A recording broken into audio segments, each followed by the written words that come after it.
Hello everyone. How are we doing tonight? It is a Saturday night. I am your friendly neighborhood Prax. Welcome to the channel. I hope you are doing well. I hope you're feeling okay. I hope your Saturday is here for you. And of course my phone goes off right next to my mic and that wasn't what I wanted. But you know, hashtag professional. So professional. Um, how are we doing tonight? How have we been feeling? What has been going on in your week? My week has been very, very busy. I worked 5 straight, 6 straight. I picked up an extra day, that's what it was. Hello, Lysander, welcome in. So, hi, everyone. It's April. It is getting warmer, the sun is out sometimes, and then it's a lot of rain. Welcome to New England. I had somebody ask me, like, how do you deal with the weather in New England? And my answer is the same as it's been for hundreds of years. Wait 5 minutes and it'll change. Like, don't expect New England weather to be, anything other than unpredictable. And I was chatting with Trooper the other day, and I was like, yeah, careful.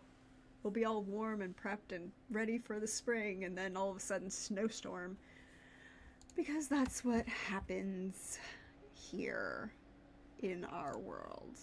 But how are you all doing? How is life out on the interwebs? What is new, different, or intriguing in your world? Yeah.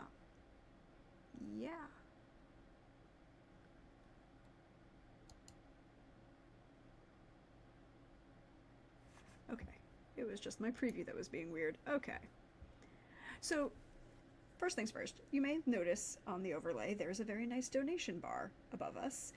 That is because April is the month for military brats, and so I am raising money for Fisher House Foundations. You may know I'm part of the stream team for Fisher House. Yay! And Fisher House, it provides care and housing and support for U.S. military personnel, veterans, and or their families, while those military personnel, veterans, or their family members undergo treatment at various VA hospitals or military base hospitals around the country.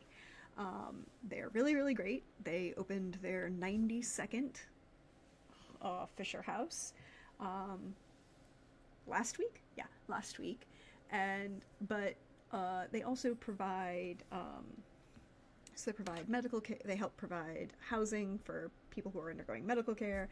They provide scholarships for Gold Star families and military brats, and which April is the U.S. military. What's the word I'm looking for in English? U.S. military month, honors military brats kind of thing. And so it is always a fun time. But I figured this would be a great opportunity to kind of have a low-key kind of fundraiser. We're going to do this for the next couple weeks. I only have a goal of $500. I'm not doing anything major or precious or expensive, and I understand a lot of people are raising money right now. A lot of things are going on.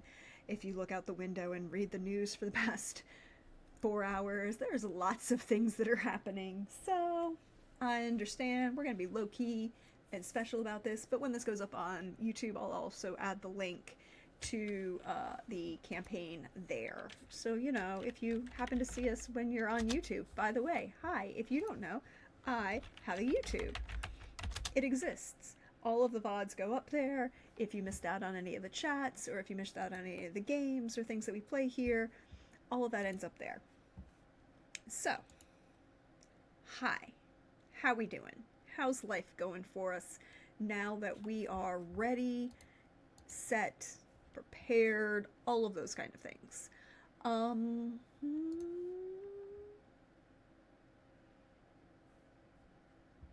I think we're okay. I think we are in a good place. I think we are feeling all right, as they say. So, so let's talk about books. And let's talk specifically about the books that I read this week. I read 3 books this week, which wasn't a big week for me. It was kind of like a low-key week. Um, a couple of those books I'd been really looking forward to. One of those books I was we'll talk about how I was not in love with it at the end. And the third book was a reread because I needed it after one of those books. So I acknowledge that usually, again, I have my first page test rule, right? And when I pick up a book, if I read the first page and what I read on the page makes me want to turn the page, then I will read the rest of the book, most of the time.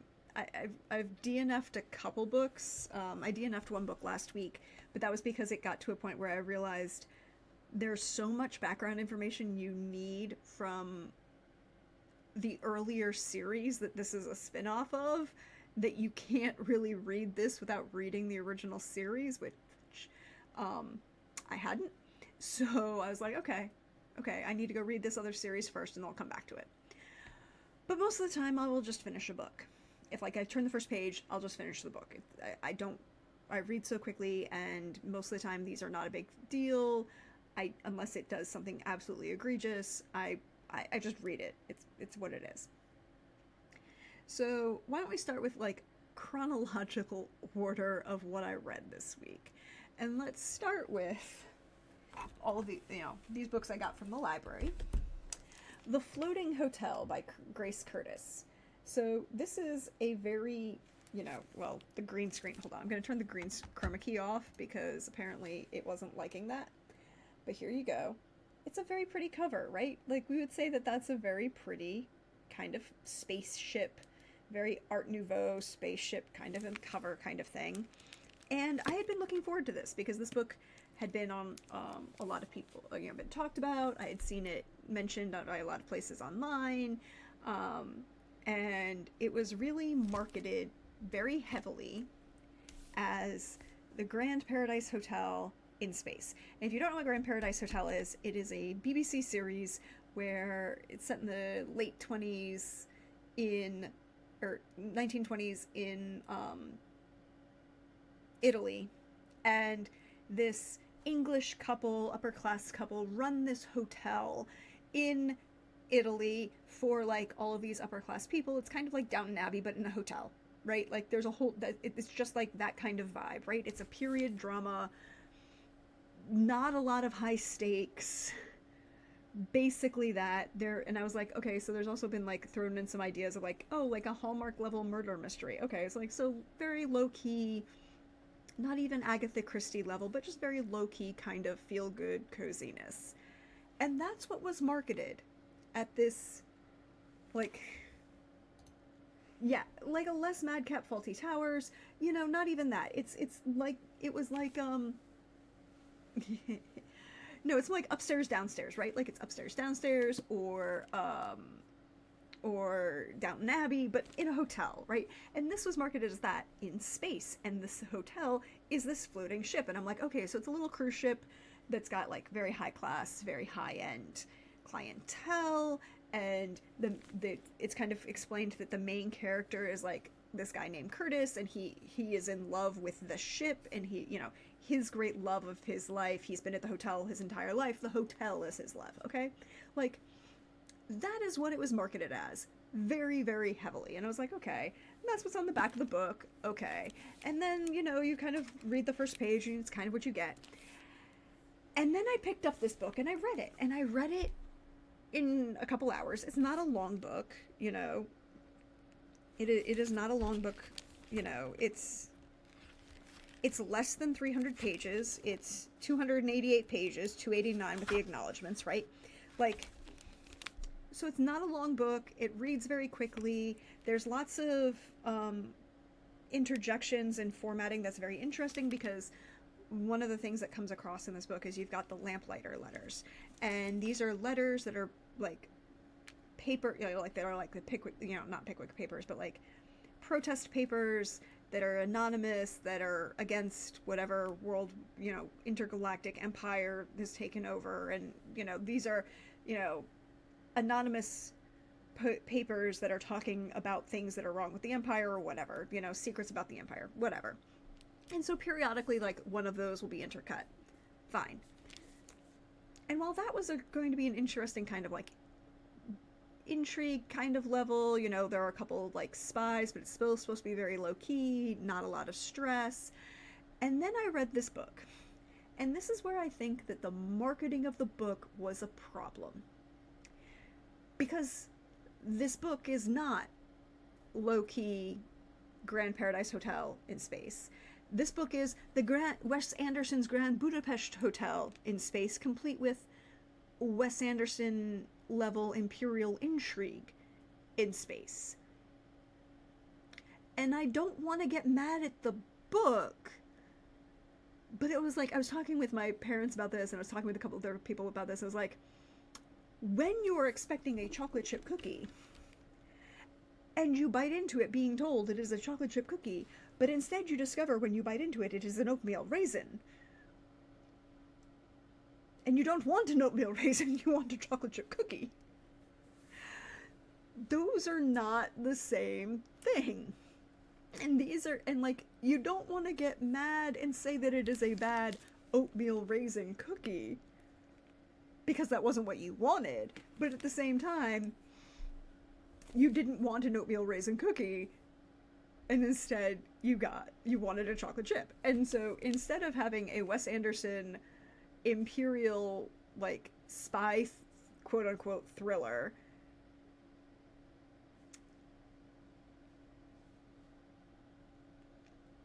you were, but that's what you got. You're like, okay, I don't want to misjudge this book because I didn't enjoy it, but did I, part of my not enjoying it was that it was not what I wanted.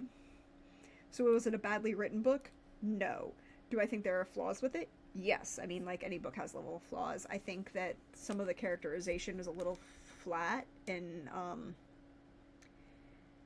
there really ended up being too many characters for what the book wanted it to be, because, like, you're sitting here going, okay, so this ends up being a spy thriller, and like, one of the quotes is like, how many Imperial spies can there be on one little ship? And you're like, okay, so that's a problem. If you've got like 6 different spies who are all kind of looking for each other, and some of them are for the Empire and some of them are against the Empire, you're like, this is too much. And you can't keep track of who's who because you're not fleshing out all of these characters. They're very kind of like moments, and you're seeing characters from bits and pieces. There's not a lot to flesh out in the story. There's not a lot going. Your story is weaker because of it. Now, I think it could be good for somebody who wants the Wes Anderson's Grand Budapest Hotel in space. But you need to market that book this way and not any other way. Ooh, that sounds actually intriguing. Lysander, you got the title to drop for us? For what you have of this Canterbury Tales in Space kind of book? So, I was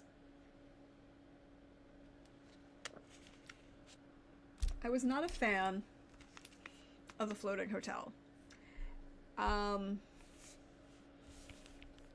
I think it has a lot of very interesting concepts, and I think it's the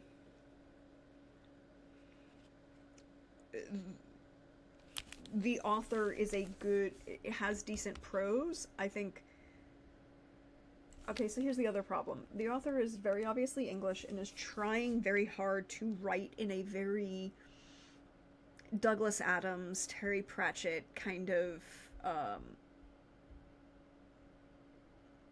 English sarcastic humor kind of way that doesn't always work.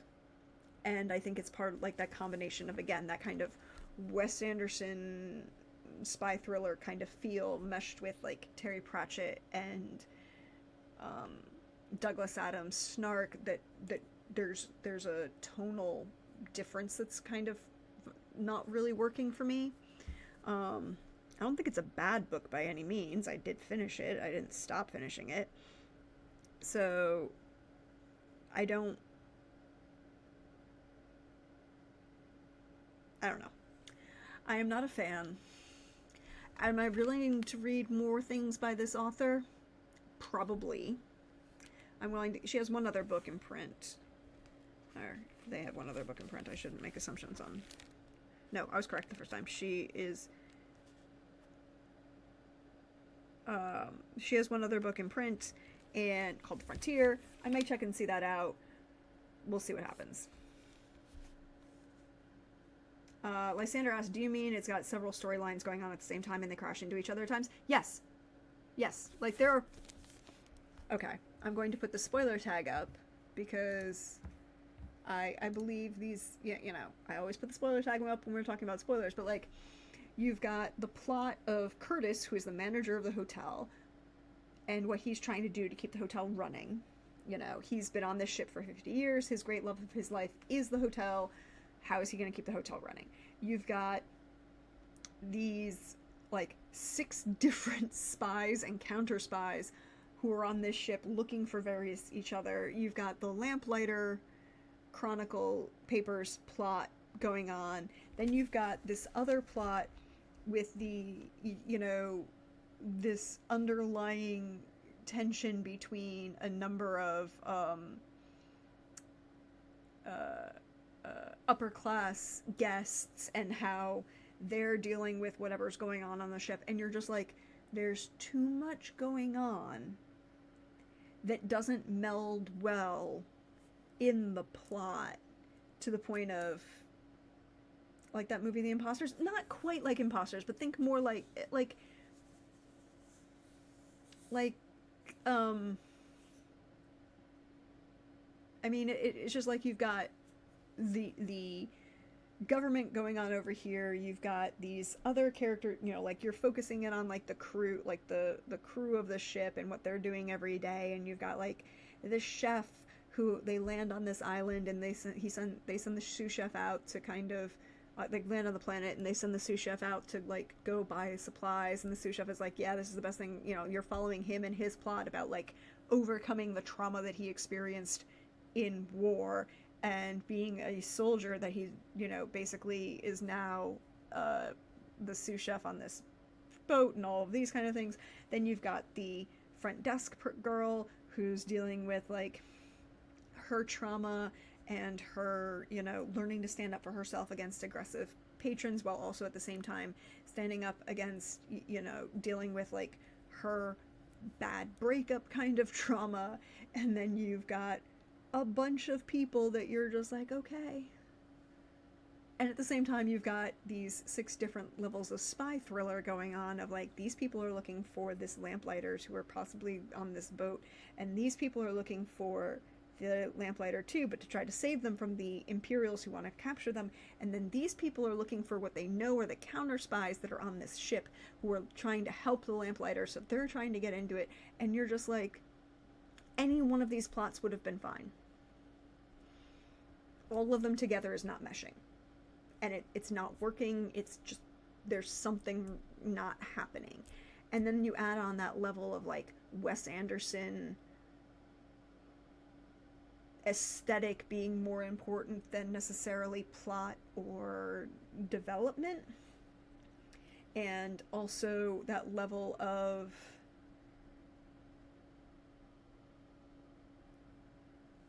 British sarcastic humor that's not quite sarcastic humor. There's a lot going on that individual pieces are good, but I think in the whole did not work for me. And I'm trying to make a point of being like, these are the pieces I didn't like.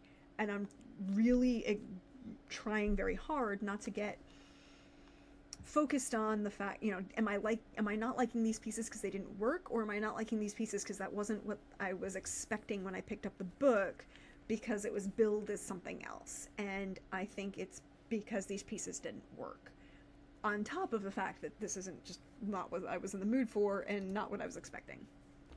So at the end of the day, if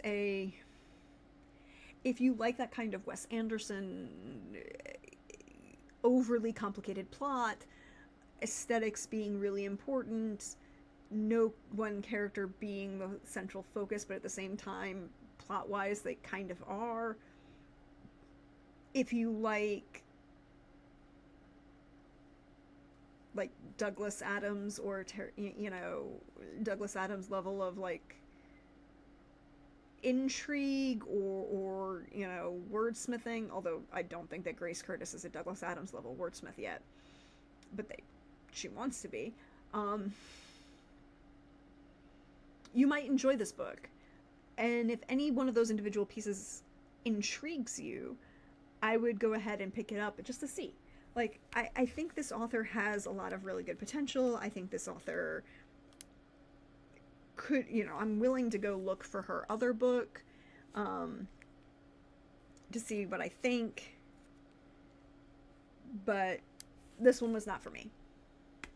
That is my answer. This one was not for me. There we go. That is my opinion on that book. It is not for me. And I think it needed somebody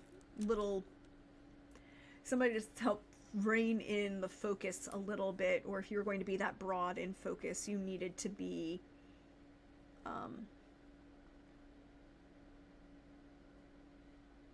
better at being that broad, I guess. Honestly, I think it would have been better if they were more focused, but if they had, if she had a lot of writing skill, it could have worked. Oh, excuse me. Yeah, so that was the slight disappointment that I started my reading week off on. I walked into the library and I was like, oh, I'm gonna go pick up a bunch of books from the library and see what they've got, and just what's new, what's interesting, what intrigues me, and go from there. And I did. And I read Floating Hotel first. I was like, oh, I'm really looking forward to this. And I did not end up enjoying it. It's one of those. And by the end of the last 75 pages, I was definitely not quite hate reading, but almost. I was like, it can't be that bad. Oh no, it is. It is. Come on, you can't do this to the end of the. Okay, we're gonna. Fine. This is where we're gonna end. Okay. Alrighty, I'm just gonna see how this goes, and that's kind of where I ended that book. Which take with a grain of salt. But I also found What the River Knows, which is by Isabel Ibanez. If somebody knows how they pronounce that name, I would really appreciate it.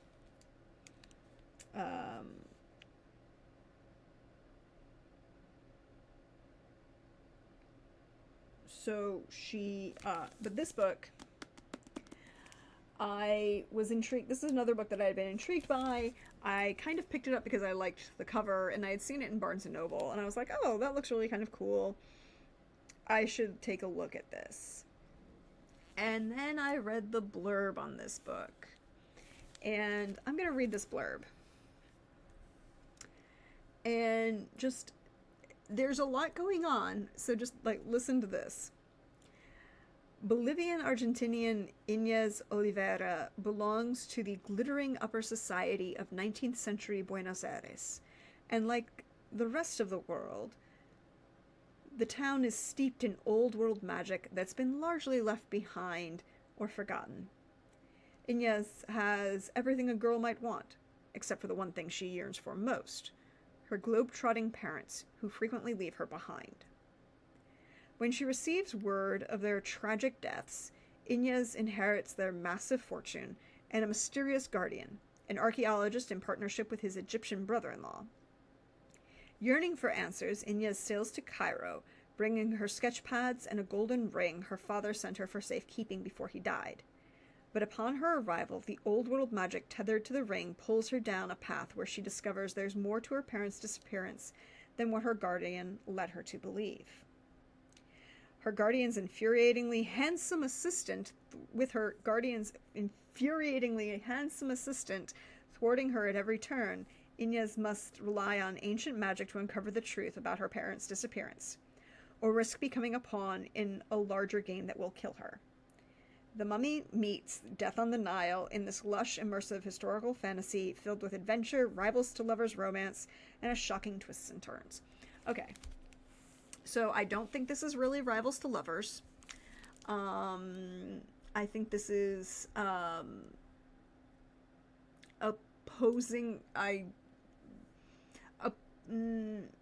opposing positions to lovers eventually, but it is very well written. The characters are wonderful. You come to love Inez in this, and Wit is just, God, you love this man. You love to hate and love this man. And you can see all of the inspirations. Like, you can see the Death on the Nile and the, very obvious, the Mummy inspirations. Because, yeah, it reads like Evie and Rick, right? Like, it reads like Evie and Rick. So that's what I'm saying. It's like not rivals to lovers. It's just they have differing viewpoints on what's important and who is, Wit, who is the main male character, is his job is to work for her uncle, who is her guardian, right? Like, she is 19, she's not married, it's 1880s, she has all of this money, and her uncle is her official guardian. And Wit is a former member of the British Army in Egypt who works for this Argentine and in Egypt, and he is in a position where, like, he works for Inez's uncle, and the uncle wants her to not do stuff, or do stuff, and Wit is supposed to be doing it, and she's like, well, I'm not going to. I'm going to do what I want, because I can. And you're like, okay. The magical realism in this book, and this book is very much a magical realism book. It is not a fantasy. It's not even an urban fantasy. It's a magical realism book. And I know that some people don't really enjoy that. But the magical realism is really, really well done. And then Ibanez, the author, does a very good job of paying attention to a lot of the history of what's going on in Egypt in the 1880s. She pays a lot of... One of the things I love about this book is that she pays a lot of attention to language, because language is very important here. You've got Inez, who is Argentine, Bolivian Argentine. You've got Wit, who is English, right? He was a member of the British Army. He is English. You've got Abdullah and the local Egyptians. You've got the French and the British, who are here as part of the Protectorate, who have taken control of Egypt from the Pasha, and the Egyptian government after the Napoleonic Wars into the 18th century. So you've got Egyptian, Arabic, French, Spanish, English, ancient Egyptian, right? Like, all of these languages are very important in paying attention to who speaks what language, or who understands what language, and how those people may or may not be able to communicate is done brilliantly. I think it's one of those things where it would be very, very easy for an author to not pay attention to it and you as a reader wouldn't really care. But with that being paid attention to, it just kind of sets it another level higher. Um, yeah, so Lysander, it's interesting because what the, and this is I'll put this as a spoiler, but it's kind of like in the first couple pages of the book. The magic, it's kind of like the explanation is there was magic in ancient times and it existed, but the people who used to know how to do magic have basically all died off without teaching the modern quote unquote period. And so what you're left with are all of these items that had been like just various levels of magical spells cast on them. And one of the references, I think, hold on, let me, because I think it's really brilliantly written.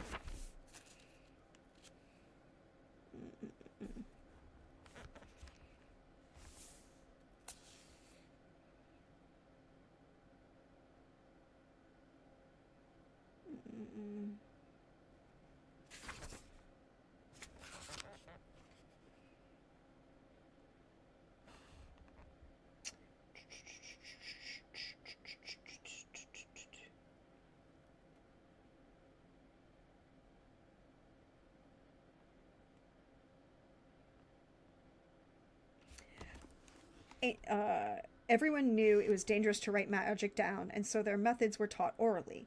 But even this tradition became a dead art, and so civilizations had to embrace man-made things. Ancient practices were forgotten. But all that created magic, that intangible something, had already gone somewhere. That magical energy had been sinking deep into the ground or drowning itself in deep lakes and oceans. It clung to objects, the ordinary and obscure, and sometimes transferred whenever it first came into contact with something or someone else. Magic had a mind of its own, and no one knew why it leapfrogged or clung to one object or person, but not the other. Regardless, every time a transfer happened, the spell weakened a minuscule degree until it finally disappeared. Understandably, people hated picking up or buying random things that might hold old magic. Imagine getting a hold of a teapot that brewed envy or conjured a prickly ghost. Countless artifacts were destroyed or hidden by organizations specializing in magic tracing, and large quantities were buried and lost and mostly forgotten. Much like the names of generations long past, or of the original creators of magic themselves. Who they were, how they lived, and what they did. They left all this magic behind, not unlike hidden treasures, most of which they hadn't handled all that often. So it's like I'm trying to find that one line. There's a line when she mentions like magic and magical, it's like you had these shoes that, you could walk on and create a field of flowers, or you had teapots that, brewed things, and they're just randomly there. No one can actually control them. They just do these things. And the more people handle them, like the more owners an object has, the less magic it has, because it's kind of like it's seeping out with each new person. It is so well done and so well thought out. And then you add on this layer of Egyptian mysticism and ancient Egyptian religion and understanding of death culture, and the beginnings of archaeology in the 1880s and how these things are kind of not good. We'll just be honest, not good. The answer is the way archaeology was done at that point was Heinrich Schliemann is not a good person. So you've got like, there are these, various dig sites that we were going to, and they had these burial offerings, and a lot of this has ancient Egyptian magic on it, but nobody really knows what they're for. And you don't know what effect it's necessarily going to have on you, but it will have an effect on you, and you just kind of have to live with that kind of thing. And then you've also got this level of what are the imperial powers in Egypt doing to the country, and how they're treating those ancient sites and ancient artifacts And like one of my favorite lines, let's see if I can find it quickly because I thought I had put the bookmark in there and I apparently did not. Um,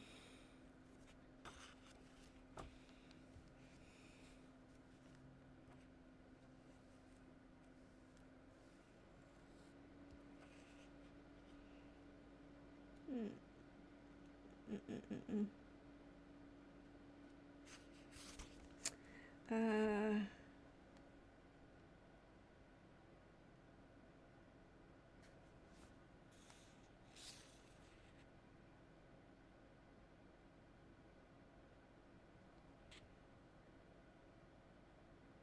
like talking about, they talk about specifically um, the head of the um,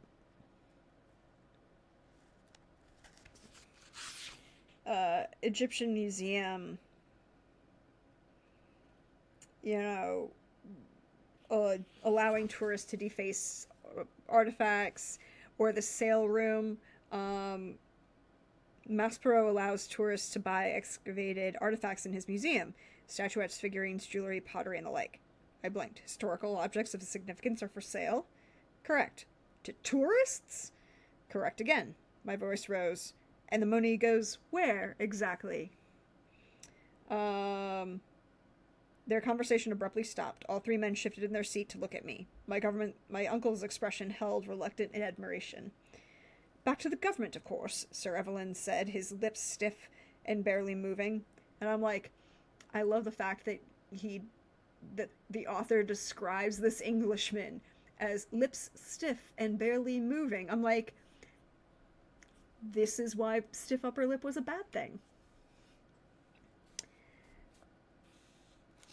And then she has another line about like, it's like, yes, and how frequently are Egyptians allowed to actually go into this museum that you've created of all these Egyptian antiquities? Oh, the answer is never. And so it does a lot of very interesting things with both imperialism and colonialism, and I like to make that distinction because those are actually technically two different things. They are connected, but they are technically two different things, and particularly when it comes to places like Egypt, imperialism is the more accurate term. And the mystery, like, I don't want to spoil anything beyond the setup for this book, because the mystery of when they go down the like, they're going down the Nile. Sorry, it's in the title. Like, what the river knows, you're gonna go down the Nile. There are murders that are, at least one, that are gonna happen. That's about it. You're looking for her missing parents. Like, there's a mystery, there's a lot going on, but the setup is so good, the treatment of all of the characters are so good, the complexity of the world and and thinking about how language plays into a part of this, and then how Inez is in and of herself trying to be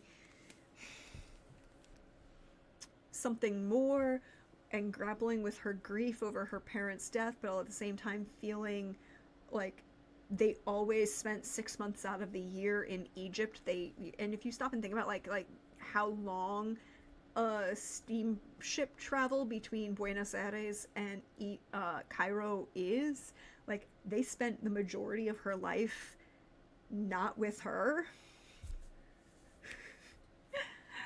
Hello, Coldrake. Less Poirot and more interesting female characters. What the River Knows. Exactly. Like, so there's a lot of complicated, and you know, it's in the beginning of the book, so I'm not gonna, like, it's not really a spoiler in like the first chapter of the book to say like they purposely did not let her come with them to Cairo. Like, she's 19 now. Like, you can kind of understand it when she was a little kid, but she's 19 now. So, you know, maybe, you know, the past couple of years she's been asking to go, and they're like, no, you can't come. You cannot come to Egypt. You can't do this. And you're like, why are you so vehement about this, but at the same time so passionate about being in Egypt and not with your daughter? And both of her parents seem to have a positive relationship, at least what you get from all of the, like, the discussions of of when her parents are there, or when her parent, like, are reading the letters that they're describing, and there's a lot of, like, actual affection for her. So why is she, so she's dealing with this kind of guilt, kind of complicated feelings about her parents who always wanted to be in in Egypt and not with her appreciation for Egypt. And then you get Wit, and bless Wit, bless this complicated poor boy. Like, you're like, you want us to think that he's like Rick O'Connell, but this sweet cinnamon roll is so much more traumatized. And their repartee is very witty, and he, like, has a lot of kind of respect for her as like, her intelligence, her appreciation. I want to let you know, it's marketed as a young adult novel. I personally think this straddles that line between adult and young adult, and I think it's because it can be marketed as young adult because, okay, they're for a variety of reasons, there's no on-screen sex on this page, on the book. There's a lot of reasons why that's not here. But at the same time, I think a lot of the themes and a lot of the discussions are very adult. But I can also see why this is marketed as young adult, because it putting this in the hands of teenagers is going to cause them to ask a lot of questions. And it is a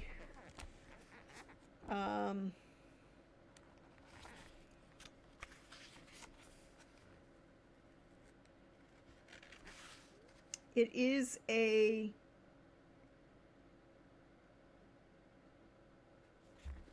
first book in a series that ends on a cliffhanger. And I was trying to figure out if it's a series or a duology, because that's apparently become the big thing now in fantasy young adult series, stuff. It's not a trilogy, it's a duology. So I don't remember if this one is a duology or a series, but it ends on a cliffhanger. And I think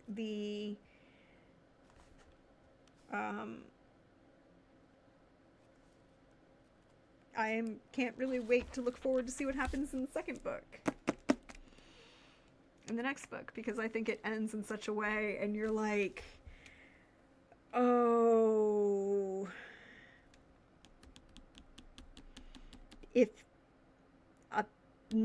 like the ending, like there's an epilogue that you as the reader know, but Inez doesn't, and you're like, oh wait, no, this is not a too long and they cut it in half, which I've seen a lot of the problems with.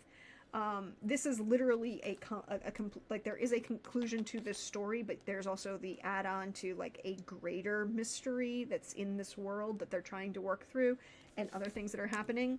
So, like, this book has a beginning, middle, and end, and it comes to a conclusion, and then there's an epilogue that is a paragraph.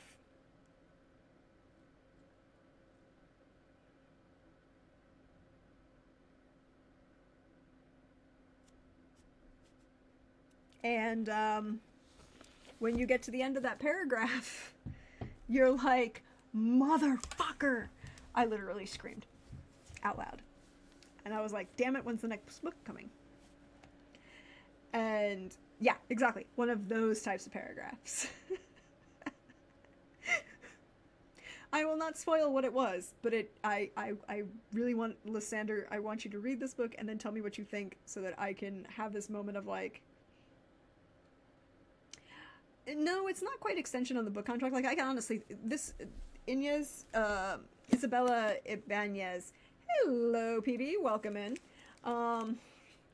This author has a number of books out already. I think there are like 4 or 5. So, like, how many? 1, 2, 3. So 3 novels and 2 short stories that she's published. So this is her 4th novel. By this point, it's not an extension on her writing contract. This is like, okay, so this is going to probably, I think this might be a duology, but it could also be a trilogy. I'm not 100% sure. You know what? Let's find out. Let's find out. Let's look it up. Let's look up, because I've really kind of,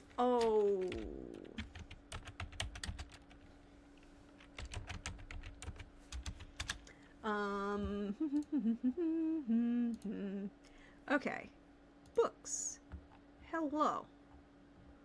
What are the books? Click on the bookie page. Okay. Together we burn, woven in what the river knows. Okay.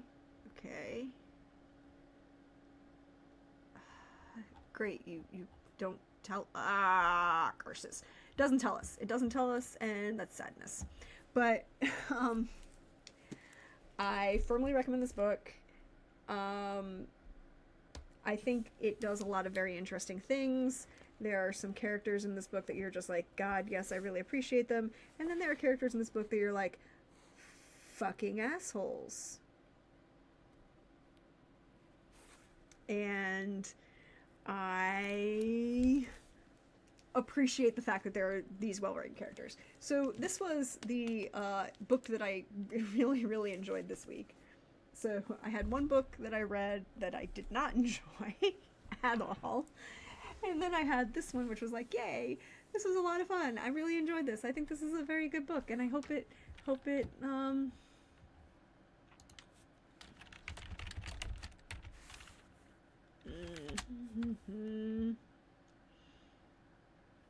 it also has a bunch of like artist rendering, you know, like the main character is a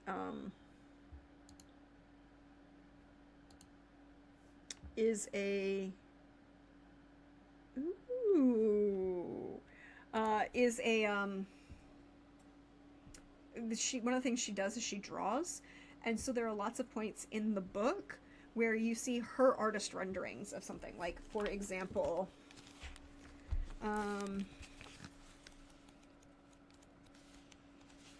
wait, where is it? It's here. Like, here. She's doing a sketch that she draws of Whit. His full name is Whitford Hayes, by the way. Whitford Hayes, in the cafe that they're in. And you're like, oh, this is kind of great. Or she'll, like, draw the ruins that they're at, and you're like, oh, that's really kind of a great, you know, touch for what's going on. Or there's like an introduction to little letters, or this part where she's like writing out the Egyptian hieroglyphs and talking about like their phonetic counterparts, and you're like, oh, this is really well thought out. So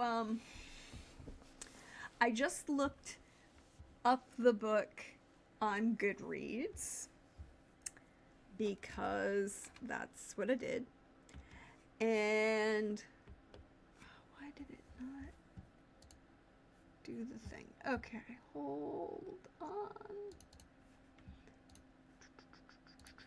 Okay, so there's, I guess, expected to be at least 2 books. Book 1 is What the River Knows, and then book 2 is Where the Library Hides. And can we take a moment to just appreciate this cover? Like, these covers are gorgeous. These covers are absolutely gorgeous. And I'm not gonna, like, linger on the blurb for that one, because you don't want the spoilers.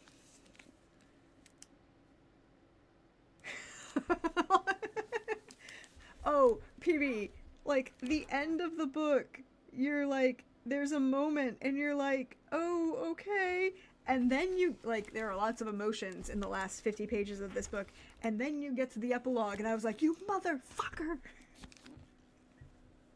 And I was reading this today at work, right? Well, I was reading yesterday at work, I guess.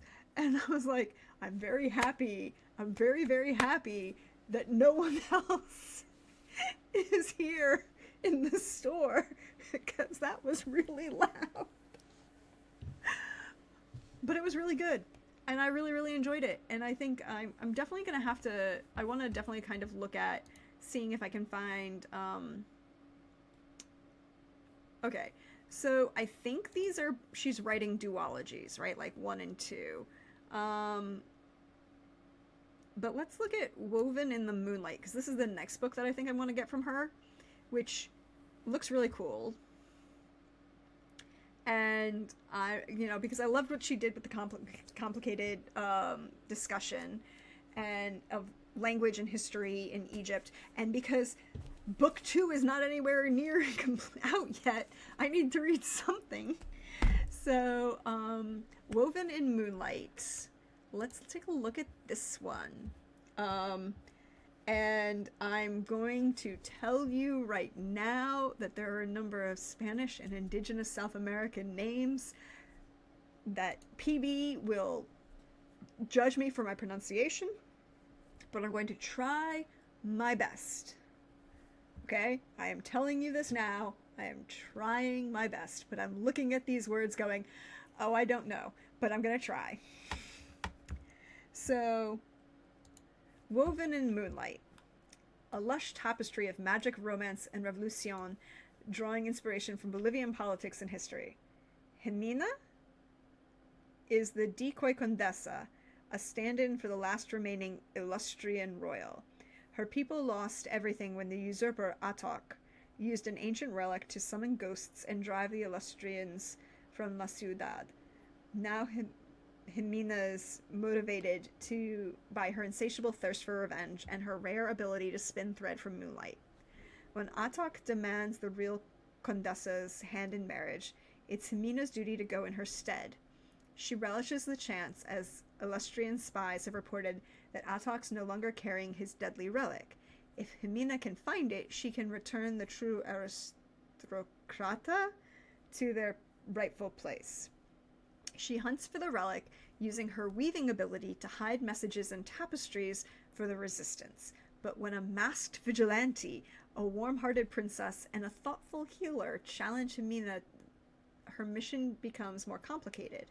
There could be a way to overthrow the usurper without starting another war, but only if Jimena turns her back on revenge and her condesa. This is gorgeous.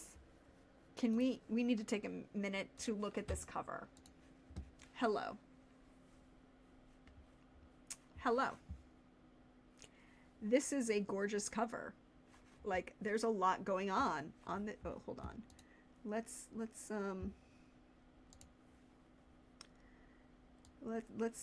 bring,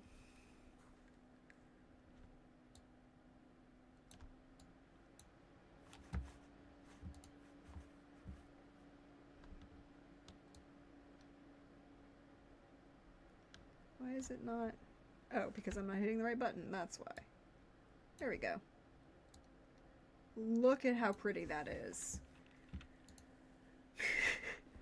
That is a, I'm gonna have to pick this one up.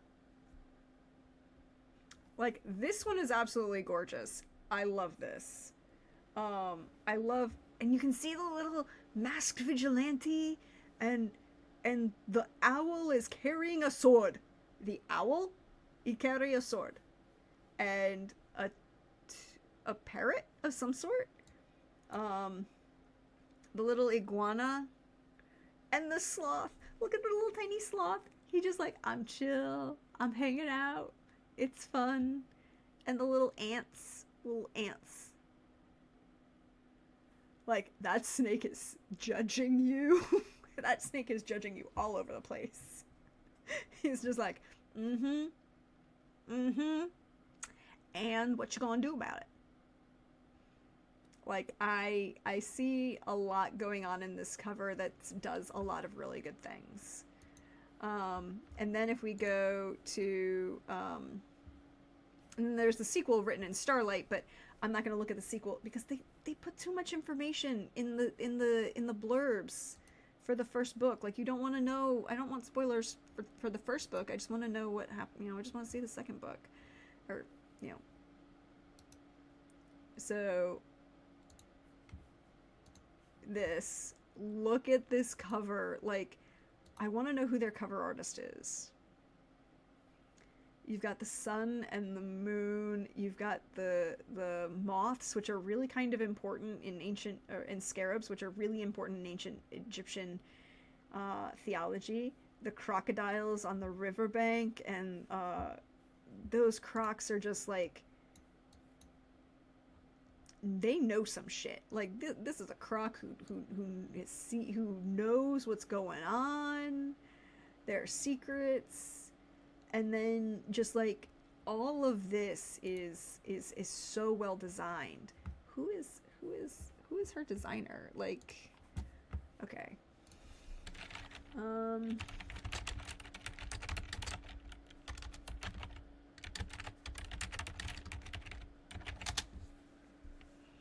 Okay. Oh, hello. Oh.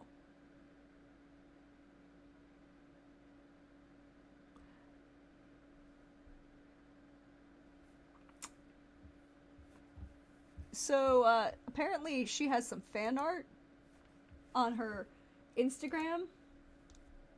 And, I'm like, I can see your mummy inspiration right here. So much Rick and Evie vibes on this cover. But I'm trying to figure out who did the cover work. Does she...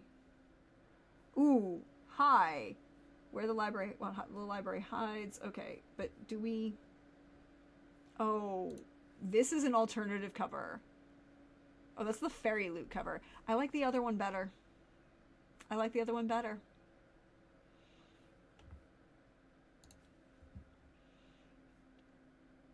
Okay, so who did... Oh, here we go.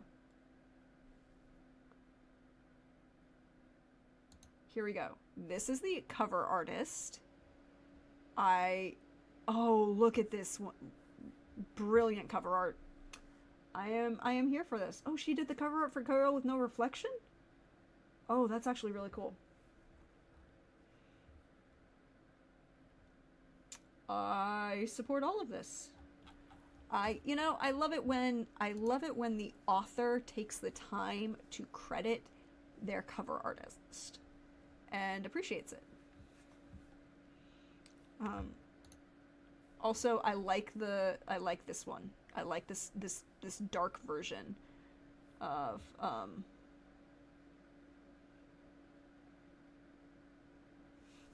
Okay, so I love this kind of ta-da. I'm so happy to share the cover for Where the Library Hides with you all. Once again, the incredible Michaela Kane. I should look it up, but the designs completely dove into my mind and created something so beautiful and special. I'm obsessed with it, and I hope you are too. I don't want to give too much away about the sequel, but you can expect to see more of Inya's and Wit. His point of views are slightly longer and more frequent. Like, Wit's point of views in this book are like half a page. They'll just be randomly like, where's one? There's one really close to right here. It's like, just randomly like, here's what Wit's thinking. This point, and then this part. And there's little, like, brackets. Like, everything else is from Inya's point of view. And then here's little what Wit's thinking.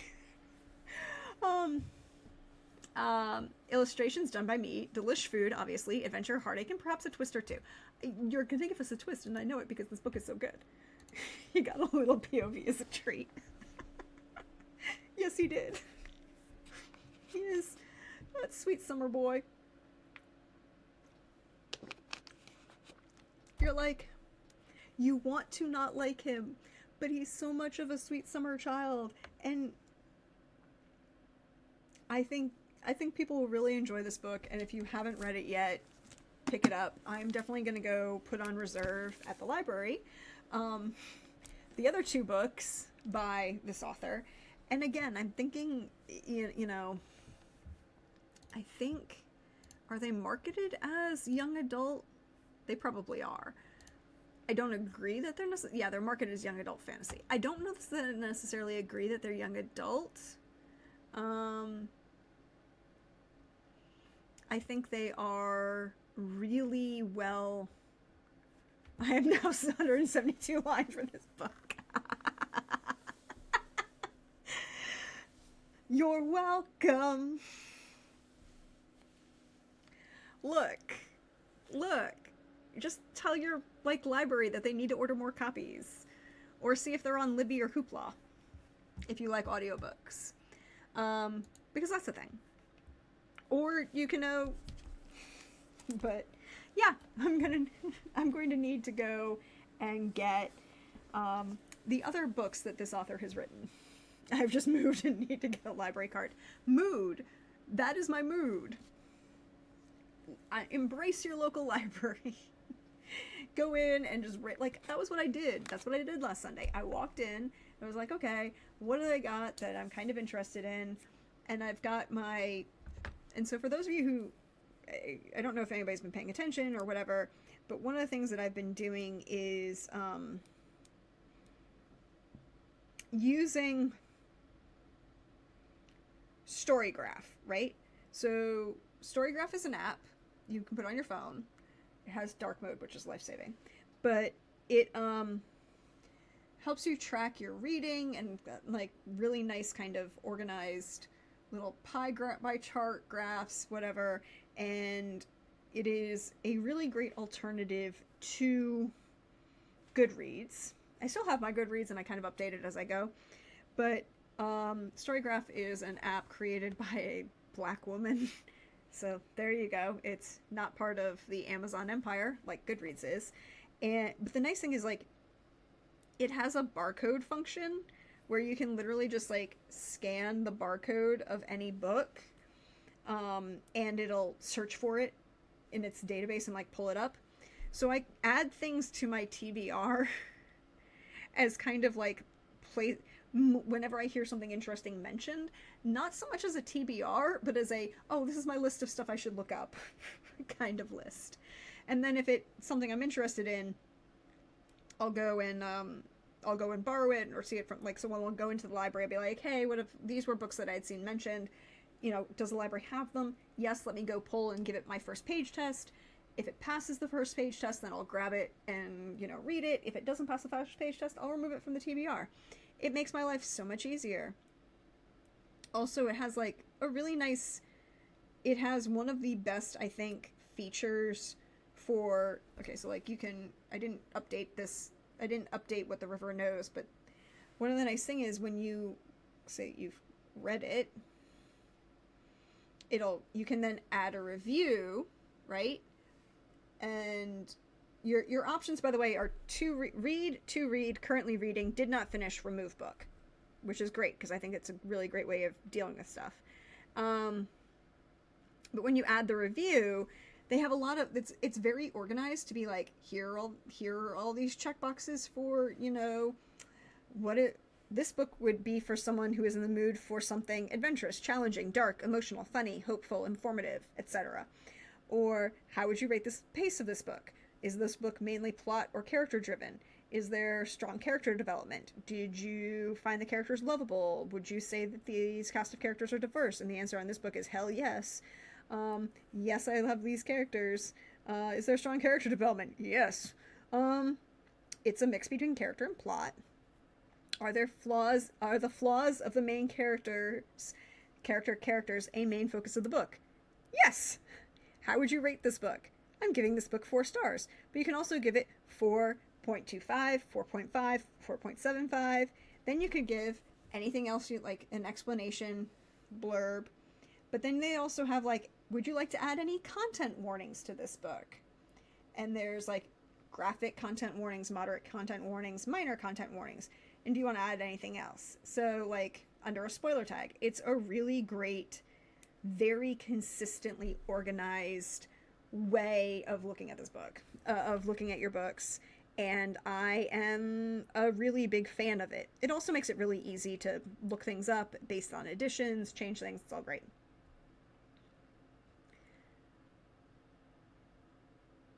Oh no, Coldrake, titles can be reused all the time. They're like, titles are never copyright. If something is considered a common phrase, it's not subject to copyright.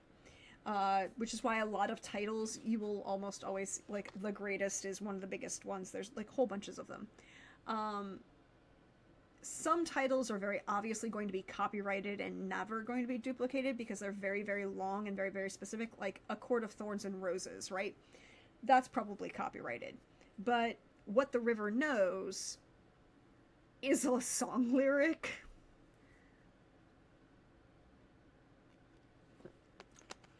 And so it has common parlance as a phrase outside of just the title of the book. So if you're looking up this book, I would look up the author, Isabel Ibanez. Ibanez? I am mispronouncing that. I know, I am very sorry.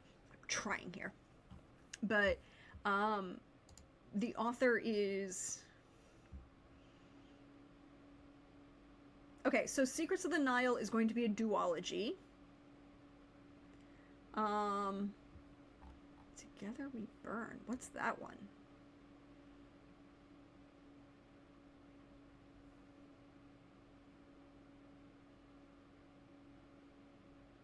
Okay, I know what my next book that I have to find by this author is, because I guess this is, okay, this is an author who has published a book every year since 2020, including 2020, which I give her lots of credit for. Good for her. Yay, job. But, let's look at this. I would like to point out the following. 18-year-old Zarela Salvador. Somebody tell me if this is a Z or an S. 18-year-old Zarela Salvador is a talented flamenco dancer and daughter of the most famous dragonador in Hispalia. What? What? I'm sorry. What?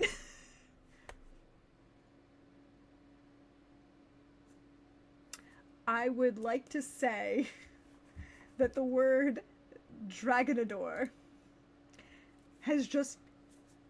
There are some things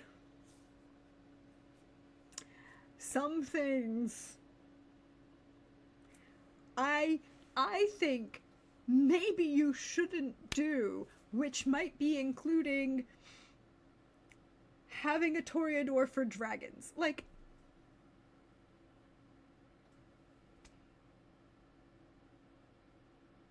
you're going to fight a dragon in an arena. You're going to piss a dragon off in an arena. Not wise. In Hispalia, people come from miles to see her father fight in the arena, which will one day be hers. But disaster strikes during their 500th anniversary show, and in the carnage, Zarela's father is horribly injured. Facing punishment from the Dragon Guild, Zarela must keep the arena, her ancestral home and inheritance, safe from their greedy hands. She has no choice but to take her father's place as the next Dragonador. When the infuriatingly handsome dragon hunter Arturo Diaz de Montserrat withholds his help, she refuses to take no for an answer. But even if he agrees, there's someone out to ruin the Salvador family, and Zarela will have to do whatever it takes to prevent the Dragon Guild from taking away her birthright. An ancient city plagued by dragons, a flamenco dancer determined to save her ancestral home, a dragon hunter refusing to teach her his ways. They don't want each other, but they need each other, and without him, her world will burn. Sold! I am now officially sold on every single thing that this author has written.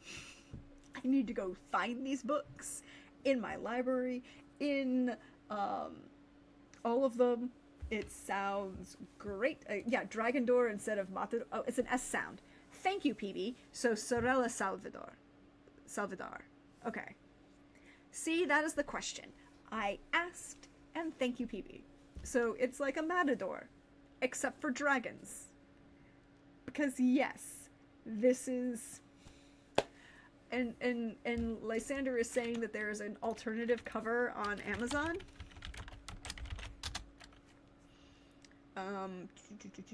Together We Burn.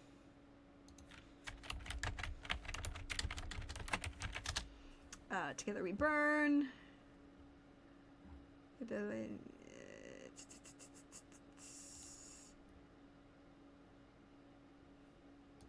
Kindle. Nope, these are all the same cover. Paperback.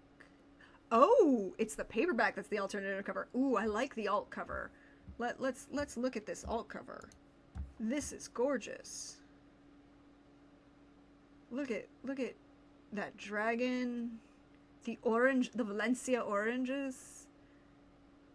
The fans in the flames. Ooh, this is...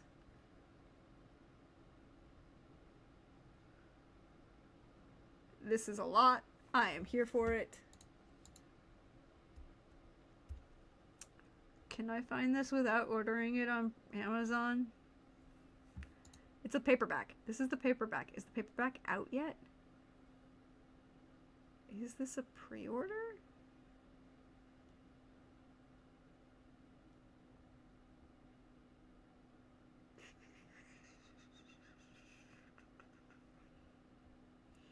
You know, this is just so much like good design. And like you see this hands of the flamenco dancer, so you know that the hands are really well drawn. But then if you look at his hands, they look not normal. Oh, is that because of the glove he's wearing? Because he deals with dragons, and he hunts and deals with Matador dragons. And you're like, oh, this could be very interesting. And I'm sure the flowers are very important, but I don't know what they are. Exactly, Lysander. It's a really good use of negative space. There's a lot of really good use of negative space on this. And the words are easy to read, but it's very obviously interposed and interplayed. Like the T is behind the wing and the O is on top of the wing. And you get a little bit more of that here with the E and the R at the end. They thought about how like that W is going to interweave with the spikes. All of this is very, very well thought out and well designed, as well as being just beautiful cover art. And I love when that happens. Have a hand. Exactly. So you don't know, like, is this like some other kind of hand thing? Because you saw like the hands of the flamenco dancer are very beautifully, very intentionally designed, very intentionally arranged, but his is not. His is wrong. I don't know. I haven't read the book yet. This could be a thing. I think I know what book. Hi. Stanford.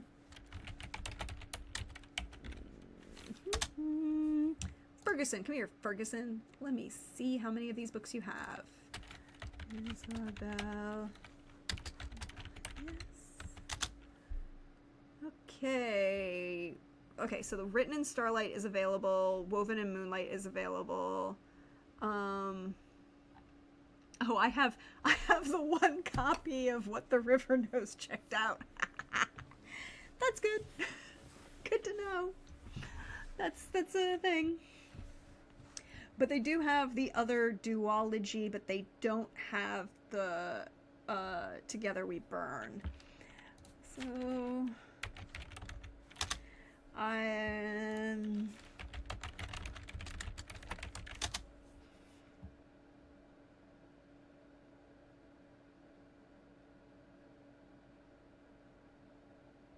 okay, so we could pre-order. You can pre-order Where the Library Hides. But Together We Burn is not available anywhere. Oh wait, what about the paperback? Is it available? Oh, it's not available. You have to order it. That's sadness. Okay, but here's the thing.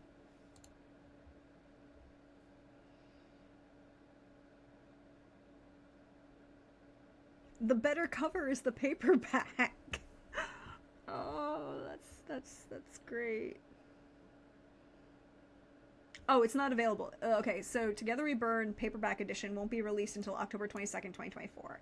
So the hardcover is available. I would wait. I'll wait for that, but I will probably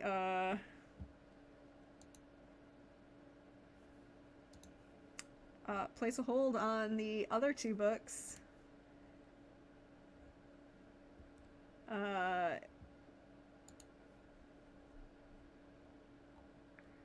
Interesting.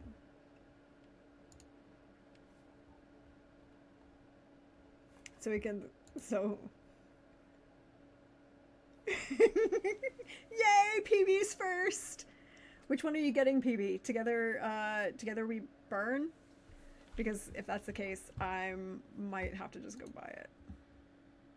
Well, it's not at my library. Oh, wait. I might have to just go buy it.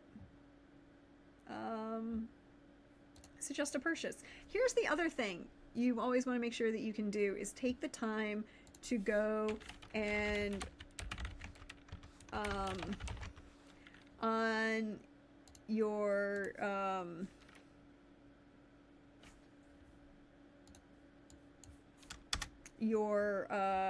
go to your library and be like, hey,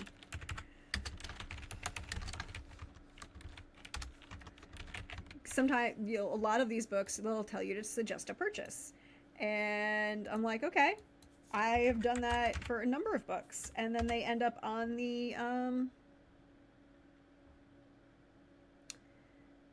suggesting a purchase.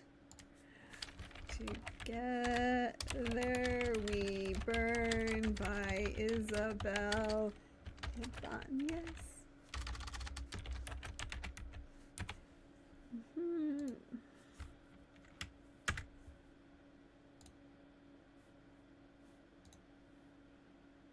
Yay! Thank you for submitting a question or comment, or in this case, order for the book. You know, I might just still have to go buy it, but whenever I come across something that I know that's really kind of cool like this, I encourage the library, you know, I'll be like, hey, this is really great. I think my library should get a copy of this.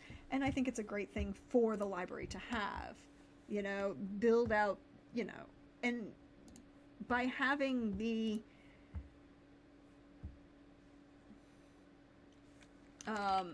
by taking the time to tell the library this, it kind of really helps the library know what people want to read. So looking forward to that. Still gonna go buy the hardcover though, because it's on sale on Barnes and Noble. I think I still have credits, so yeah, I'll go buy it on Barnes and Noble and not on Amazon. I have been, you know, I will admit to buying indie author books on Amazon, mostly because it's where the very few of them are released elsewhere. But I have been trying to buy my actual books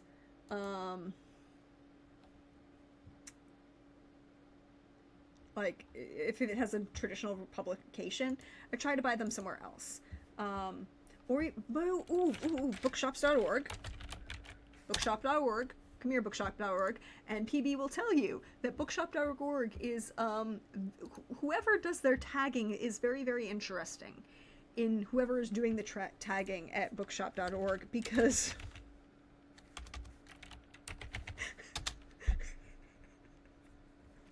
I can't even say it without laughing. PB's laughing. Somehow, in the tagging of the books on bookshop.org, which, by the way, bookshop.org is a great way to support independent bookstores, because they you can buy online through them and then like tell them which of your local independent bookstores you want them to give the help support.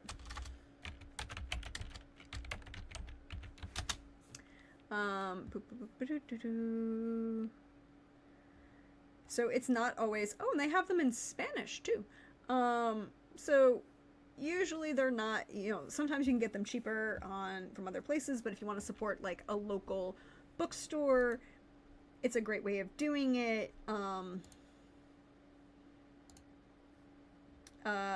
so it, sometimes it's a couple dollars more than Barnes and Noble, but the means that you can order online for a wide number of books, and then still, like, you kind of say that this is the bookstore I want to support. So you kind of like choose a bookstore, and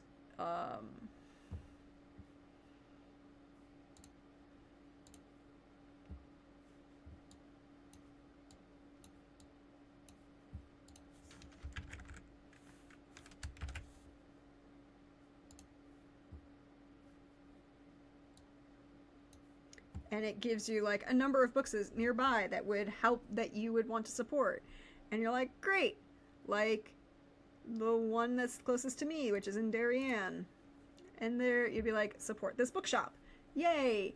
And actually I'm going to do that because this particular bookshop that I'm supporting is called Barrett Bookstore, and is a woman-owned bookstore, and yay, I'm going to support this bookstore.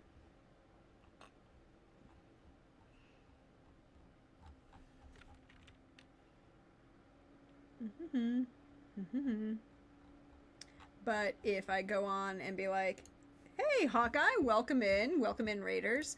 We have been chatting about one of my new favorite authors, Isabel Ibanez. I'm now on a full kind of thing. Welcome in, Raiders. Hello, hello, hello. How are you doing tonight? Hawkeye?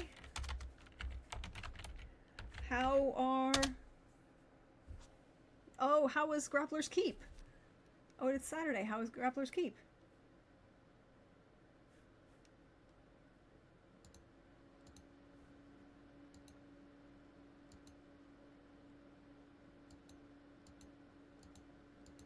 How are things going with that?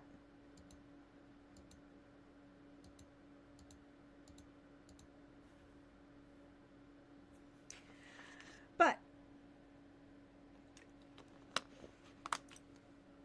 so yeah, so had a great Grappler's Keep. Now I have to split into 2 shows, 6 women's matches, then 6 men's matches. There you go. Congrats. That's doing well. If you don't know, follow Hawkeye. He's great people. Also does a lot of interesting things. But we're talking about books. Specifically, this book, What the River Knows by Isabel Ibanez. It is kind of like Death on the Nile meets The Mummy meets really complex questions of imperialism and colonialism in 1880s Egypt, with a main character who's half Bolivian, half Argentinian, and her love interest is English. Yay! Also, I think, Hawkeye, that your daughter would really like this one. I think she would like this one. Just saying. Really, really good.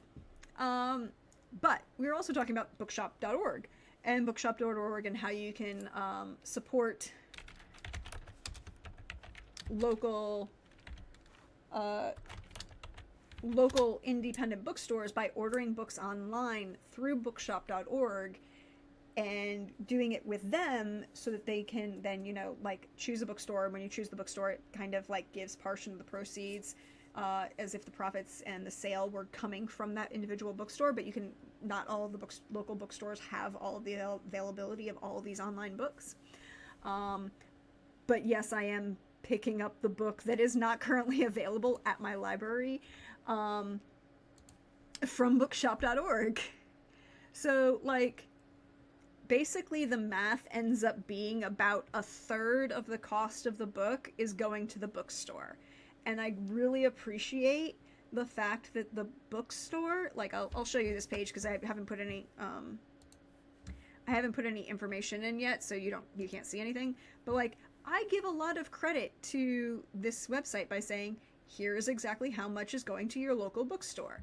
This is the cost of what you're paying. You're paying $17.66. $5.70 of that is going to the bookstore. I have a lot of respect for that. Also, making purchasing requests to libraries. Yes, make purchasing requests to your libraries. If you ask your library can get it for you, hopefully. And if they know what you want to read, that's great. Then more people can read the book.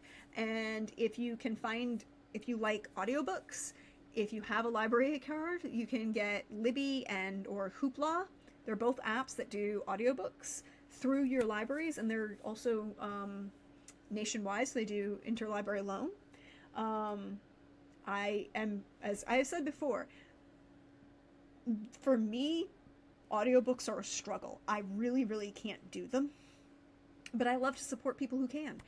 So if audiobooks are the way to go, Libby, Hoopla, a lot of libraries now can also get ebooks that you can get for like Kindle or other ebook readers, and you can borrow those from your library. And a lot of those have a lot. I think Libby, not Libby, but I think Hoopla has ebooks as well as audiobooks. Don't quote me on that. One of the two does, but I think it is a really great tool.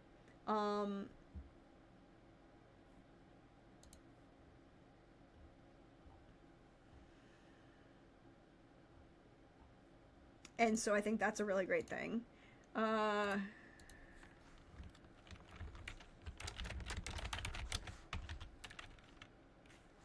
And I think it would be a useful thing to encourage for more people to do. PB says they've been doing most of their reading from Libby recently. That's good.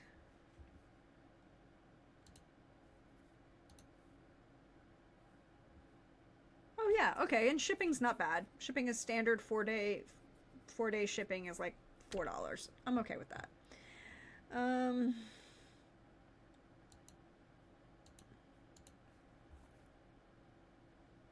So yeah, I'm just gonna go ahead and order that book right now because I can. And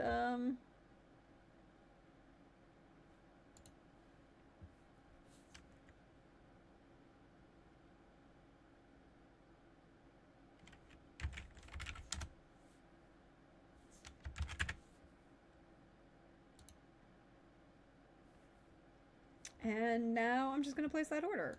I'll order that book. And now I'm going to get Together We Burn. It won't be read for next week, but it might be read for the week after. And I supported my local bookstore, which I feel good about. So yay. I wonder if there's places to buy book cover art. There are. So I do know that you can get prints of book cover art from a variety of people. A lot of the artists who do the covers can get prints of them, but you can also get prints from publishers of them. I know that when I would go to Dragon Con and I would go to the tour and then the Bane traveling road shows, which is why for like 15 years I didn't buy books. I just got books for free when I would go to Dragon Con and be like, I want these 5 books from Bane and these 4 books from Tor. And those would be the books I would be getting as ARCs or whatever. And they would have, as part of their publishing materials, you could get cover art of the book covers. So let us see if Isabel Ibanez on her website has any information about her books.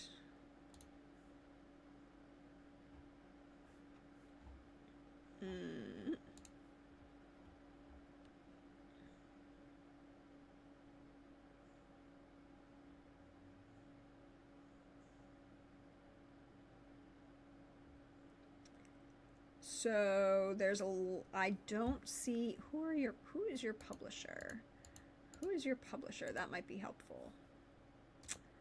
Boop. Boop. What is your publisher? Who is the publisher?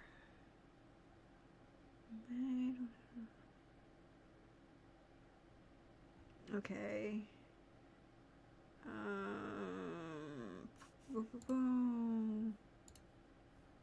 Okay, so there are a lot of people who are reading it, blah blah blah blah, that's fine. Ooh.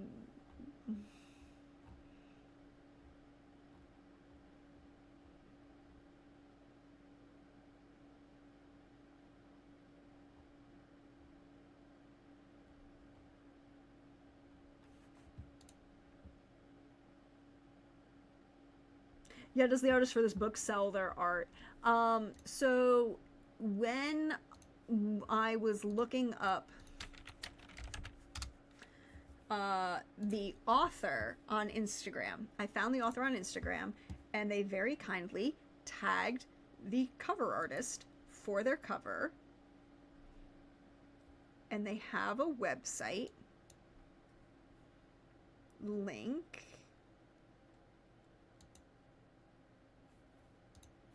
Their Amazon bookshop.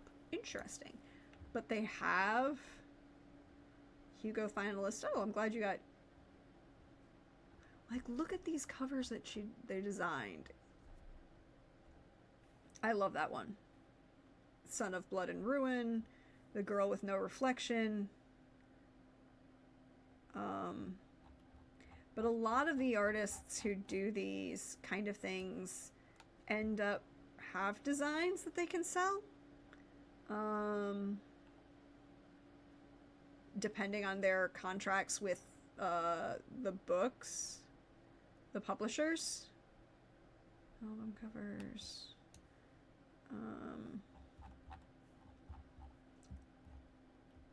Oh, she did work for Sabaa Tahir. Interesting. Oh, I like that cover for Adventures of Amin al-Sarafi. That's a really pretty cover for that book. Didn't enjoy it, but I do appreciate those covers.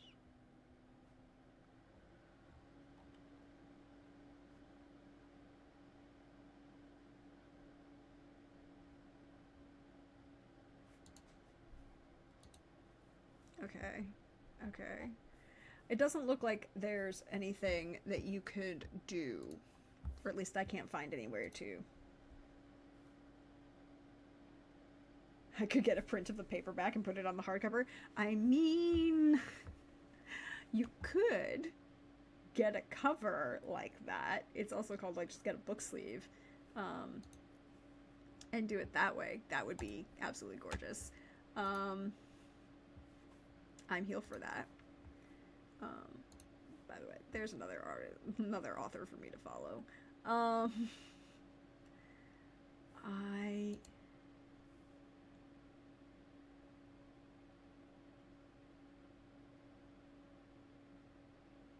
I don't know that I like the Barnes & Noble cover of Where the Library Hides.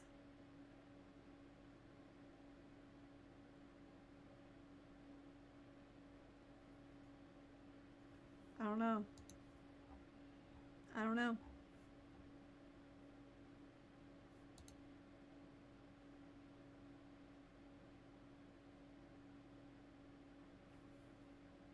Yep. But, hi! Hope everyone's having a good day. Hope you are intrigued by the wonderful, wonderful discussion we have been having for the past hour about Isabella Beñez and What the River Knows. And then, so yes, I ordered Together We Burn.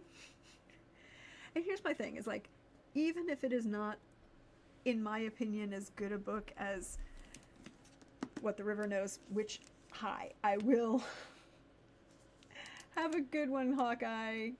Glad you're here. Glad you had I'm sorry you had a busy day, but glad you're here. Even if I decide that Together We Burn is not as good as What the River Knows, that just means I'll donate it to my library. Because that's the other thing you can do. You can donate books to your library. And one of the things I really love about my local library is they also have, they never dispose of books that you donate to them. They always find a way to use them. So if they're in good enough condition and it's a book the library doesn't have, or if it's a book that the library has found to be really popular and they need multiple copies of, they will add to the library collection. If it is a book that's maybe not so perfect, or they have copies of and they don't need any extras, they'll add it to the library used bookstore, where paperbacks are 50 cents and hardcovers are $1, and all of the money coming out of that is, oh, and picture books are 25 cents. And all of the money that's raised there goes into running the library. And if they can't use it in the library, they donate it to the prison literacy program. So really great. I took a last Sunday when I went and got these books from the library. I donated a bunch of books that I had read and was like, I'm never gonna. I either enjoyed them or didn't enjoy them, or excuse me, or I enjoyed them but I didn't really think I was ever gonna read them again. I took those and was like, here, let me just donate them. Let me clean up some clutter. Let me get rid of them. Let me give them to let them have a new life for people who can enjoy them. So even if I decide that Together We Burn is not my favorite of this author's work, it just means the library gets a new copy. That's it. But I really do think that this is okay. So I'm intrigued. So now I want to just see what. Okay, so What the River Knows has an average 3.96 rating on Goodreads with 31,105 ratings and 7,282 reviews. And there are 404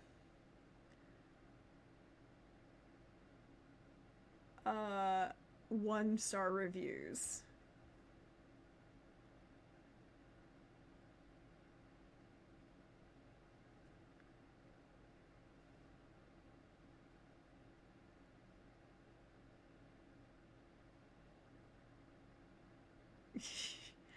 And I look at the one-star reviews and I'm like, wow, we read an entirely different book. It's okay. It's okay.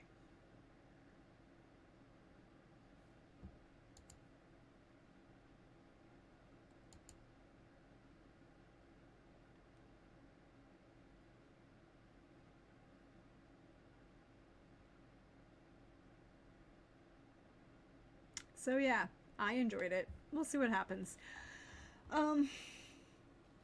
I also like the fact that I don't read reviews until after I've read the book, which I think is a way, I think is an important way to do things, because I don't want to, like, I want to have maybe an understanding of what's going on in the book, but like a blurb, but not a review, because I don't, reviews, sometimes if I'm unsure about a book, then I'll look at reviews, or if it's a book I'm pretty sure I'm not going to read, then I'll look at reviews or summaries for it. But sometimes I just want to be, I don't want somebody else's opinion. I want to formulate my own opinion. Sometimes. But it's like, that's why I don't worry about reviews, 1-star or otherwise, in my reading. But sometimes I'm like, really? Did we read the same book? Okay. And then my last book that I read for this week, because I really, really, really did not enjoy Floating Hotel, was I reread Oath of Swords. And if you know me, you know I may have mentioned Oath of Swords by David Weber a few times. It's one of my favorite books of all time. And I was just like, I'm in a mood. I really enjoyed What the River Knows. I felt that was a really great book. I feel like this was a really enjoyable book. I acknowledge that it's not perfect. It has flaws. It's not great, but it's fun. It was a good read. I enjoyed it. I felt the characters were interesting. I thought the world building was interesting. It really is a magical realism setting rather than a fantasy novel. You don't go into this book expecting an explanation for why things are. They just are. And if you take that and run with it, it's good. But I really didn't like this. This this was I wanted I was told it was a chocolate chip cookie, and instead what I bit into was an oatmeal raisin, and I don't like oatmeal raisin, and I didn't want an oatmeal raisin, and it wasn't even a good oatmeal raisin, question mark. So it was not my favorite. So I was like, I need something to just kind of give me a palate cleanser, let me have what I want. And that was Oath of Swords. Like, it was like, I could just quote this book back to back to back to back and enjoy it. But I needed that, it's like I just needed the positive, uplifting relationship between Basil and Branark, and being like, Bendark, and being like, thank you. Thank you for your snark. Thank you for your true friendship. Hold on, I'll be right back.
Well, sorry about that.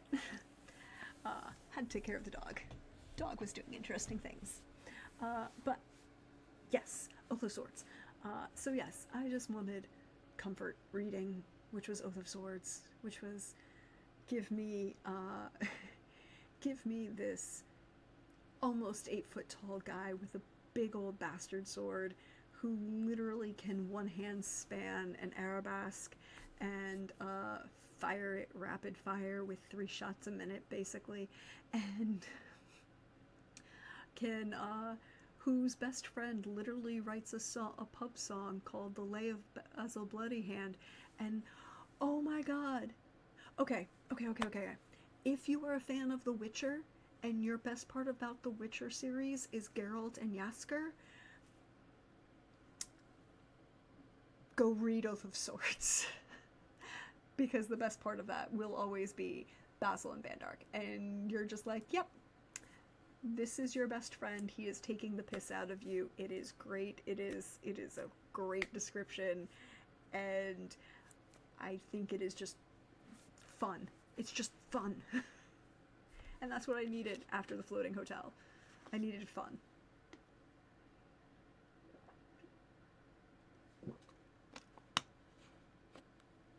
And so, like, I appreciate the joy that this brings. Now I know why I felt such great sense of familiarity. Yes, they are a trope, but they are a good trope. They are a trope used well. And Basil is an old, the series is older. It started in the 90s. It's not perfect. It definitely suffers from some imperfections, but that's okay. It is just good, fun, comfort reading.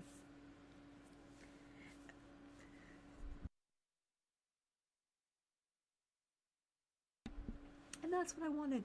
That's all I wanted. And I got it. And that's what I needed. So yeah. If you want grand adventure, snarky best friends, one of who, telling one of the taglines of this book is those the gods would recruit, they first piss off.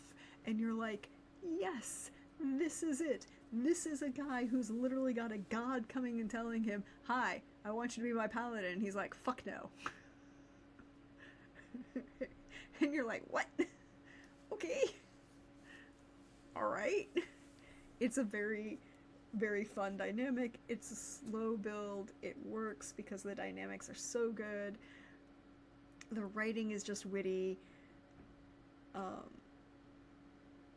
And the plot is important and well done and well developed. Again, content warning for on-page depiction, an explanation of sexual assault, but not described. And it's not the main character doing the sexual assault. In fact, the main character gets involved to stop a sexual assault. And that's his thing. He kind of got angry and punched a dude. And everything that happened is because he made his knuckles bloody. I.e., the Lay of Basil Bloodyhand, because he punched a dude who deserved it.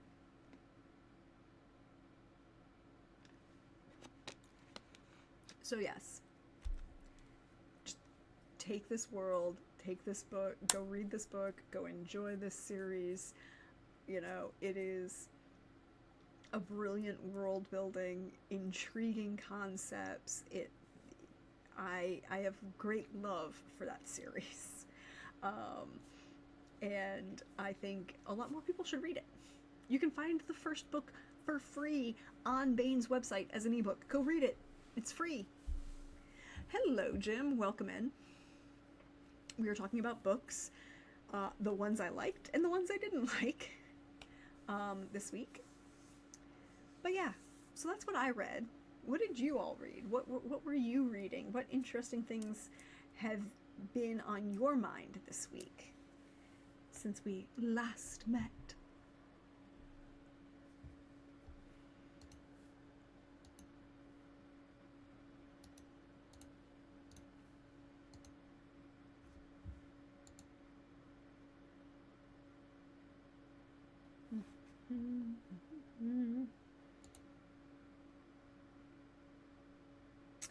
So, Lysander says the series of books I find as comfort food is the Queen's Thief series by Megan Whalen Turner. I don't know that I remember that one.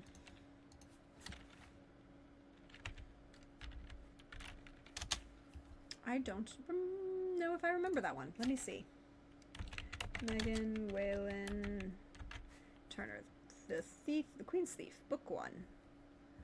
The King's Scholar, the Magus, believes he knows the site of the ancient treasure. To attain it for his king, he needs a skillful thief, and he selects Jen from the king's prison. The Magus is interested only in the thief's abilities. What Jen is interested in is anyone's guess. Their journey towards the treasure is both dangerous, difficult, lighthearted, but imperceptibly by the tales they tell of the old gods, lightened imperceptibly. I'm confused. Weaves Jen's stories and Jen's story together with style and verb. Oh, so storyteller. Interesting. That one had a long wait for the latest book also. Look,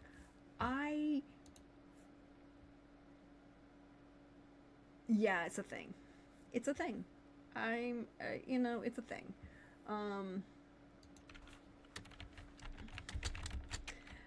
So we are fantasy readers. We understand that they will take forever.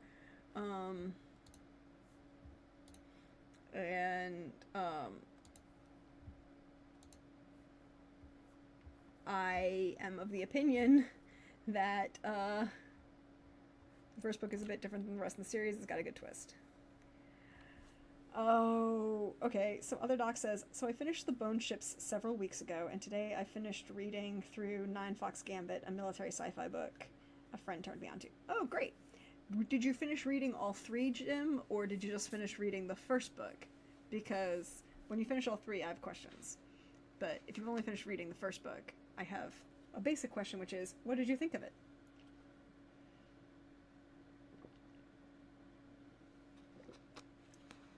Just the first? Okay. Then my question is, what did you think of the first book? Because I really enjoyed that series, and I hope other people enjoy it too.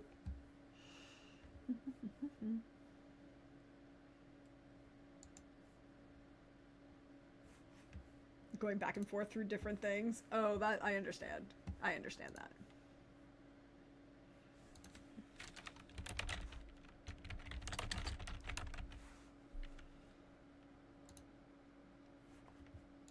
Yay, you liked it.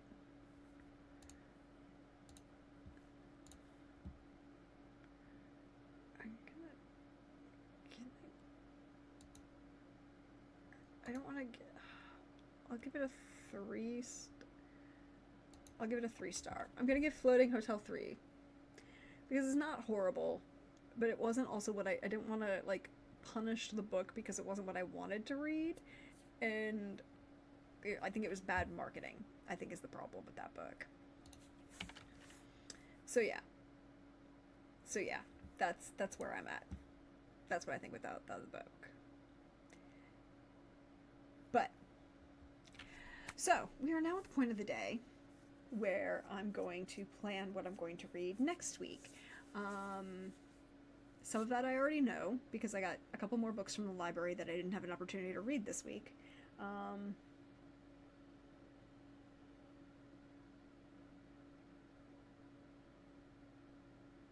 Okay, so going back to Jim's comment, without getting spoilery, I think the way the ending was crafted was almost going to be a problem for me, but then they connected it to another thing, and I was like, okay, good. Oh, you mean the, yeah, I know what you mean. And then, I know what you mean, but then it doesn't, and you're like, okay. Yeah, for Bone Ships, I understand. But yes, so what am I reading for next week? Well, I have a couple more books that I got from the library. And I think what I'm going to do is I'm going to also get from the library the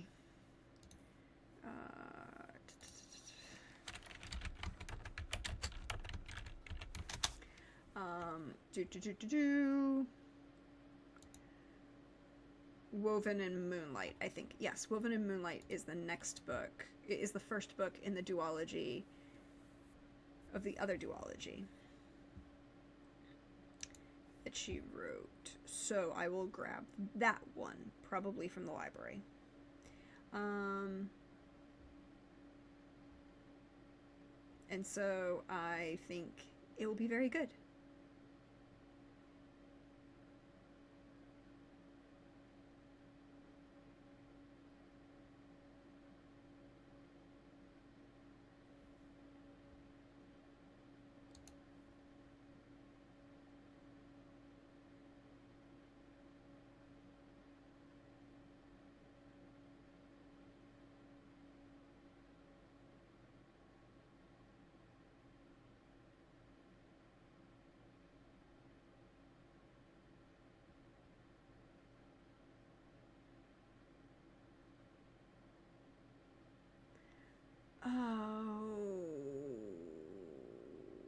Okay.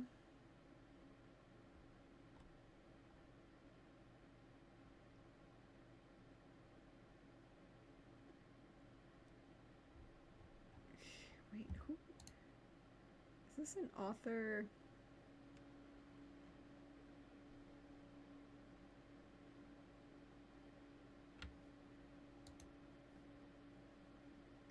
Okay, so there is a person who, the biggest 1-star review, which is the first, like, 1-star review for Woven in the Moonlight on Goodreads, is very intriguing to me. Now, I don't usually, like I said, I don't usually read reviews before I read the book, beyond, unless it's like a book I know I'm not going to read, or if it's a book I'm very, I don't understand what the blurb is, because sometimes I'll just be like, hey, let me get a quick look at reviews so I can understand what the book is about, decide if I want to read it. So the first 1-star review of Woven in Moonlight, which is the book set in Bolivia, is written by somebody, I don't want to make any assumptions about their race. They do identify as female, okay? But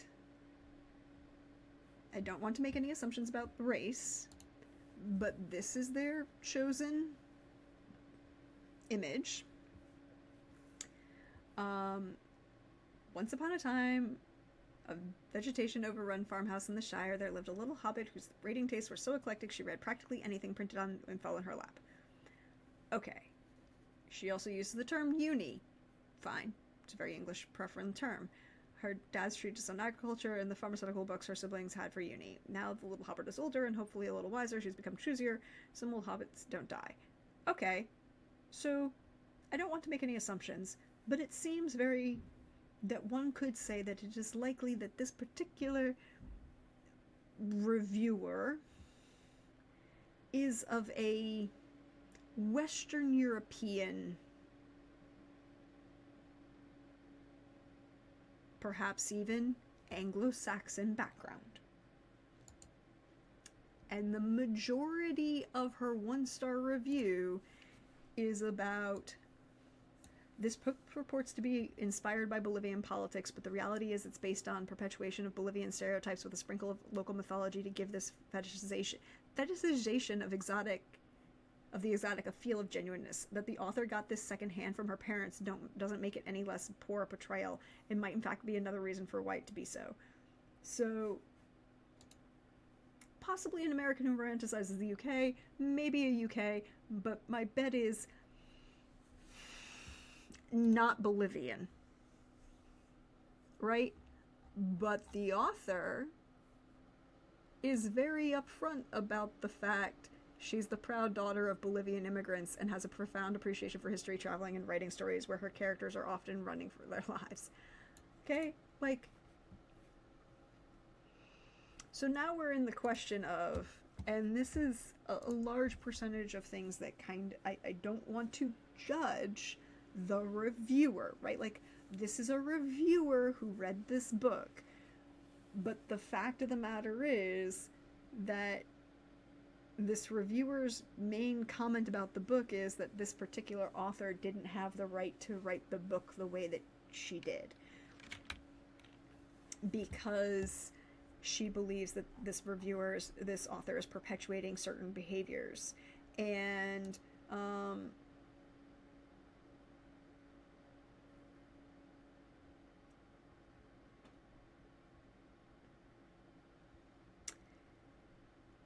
has a very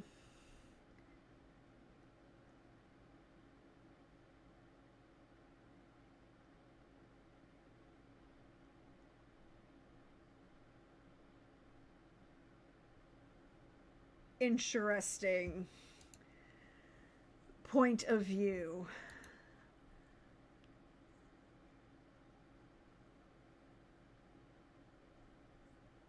And uses some very strong language in this review about claiming to be the author to be that doesn't one of the phrases that she uses, that doesn't give you any right to insult the people and your readers' intelligence with a Mankian and poorly written black and white novel with a strong whiff of racism and ethnocentrism that you attempt to hand wave in the name of hating socialism. I'm like, I see that this person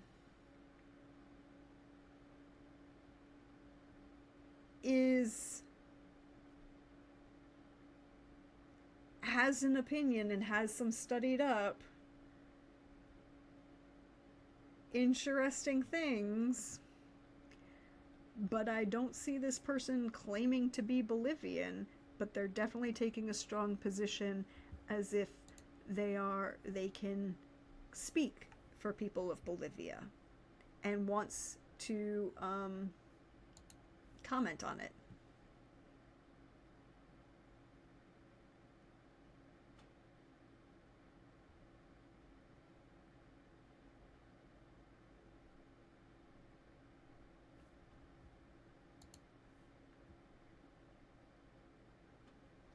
And a lot of people are very like, I like this book, I like this review, and I'm like, okay. And they're like, oh, I'm so glad you pointed all this out, I shouldn't read this review. And I'm like, read this book. And I'm like, okay.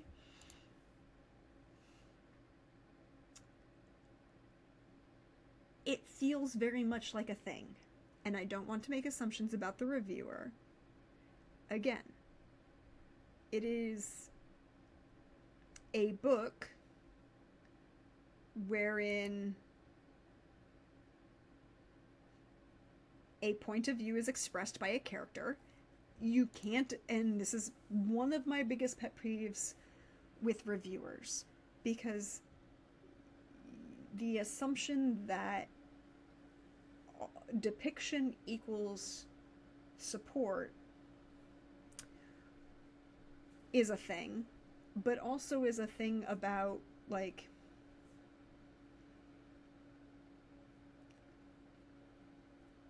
you have a point of view, and I get that you have a very strong point of view.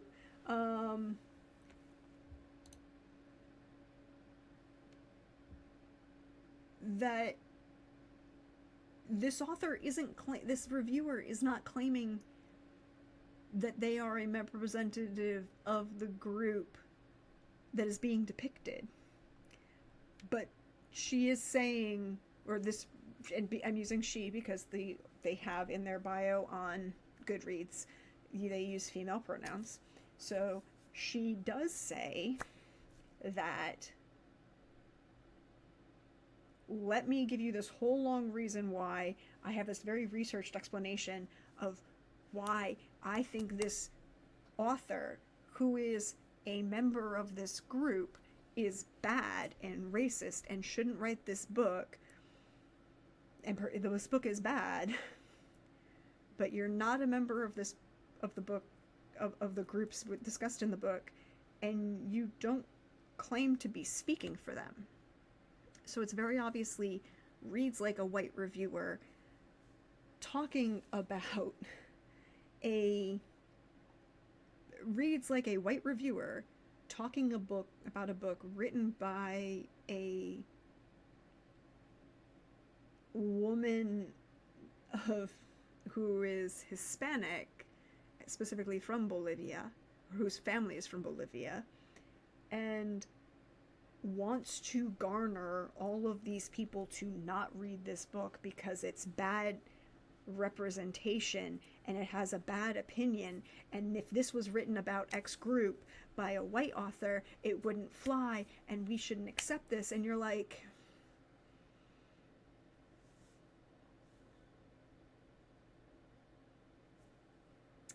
this is a thing.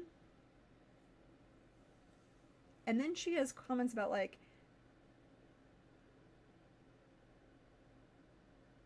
one of the last lines of the review is this, and something that's told me a lot about her research: she makes her oh-so Bolivian character say a slang word in Spanish that Bolivians don't say but Spaniards do. I'm like, okay, but maybe she does.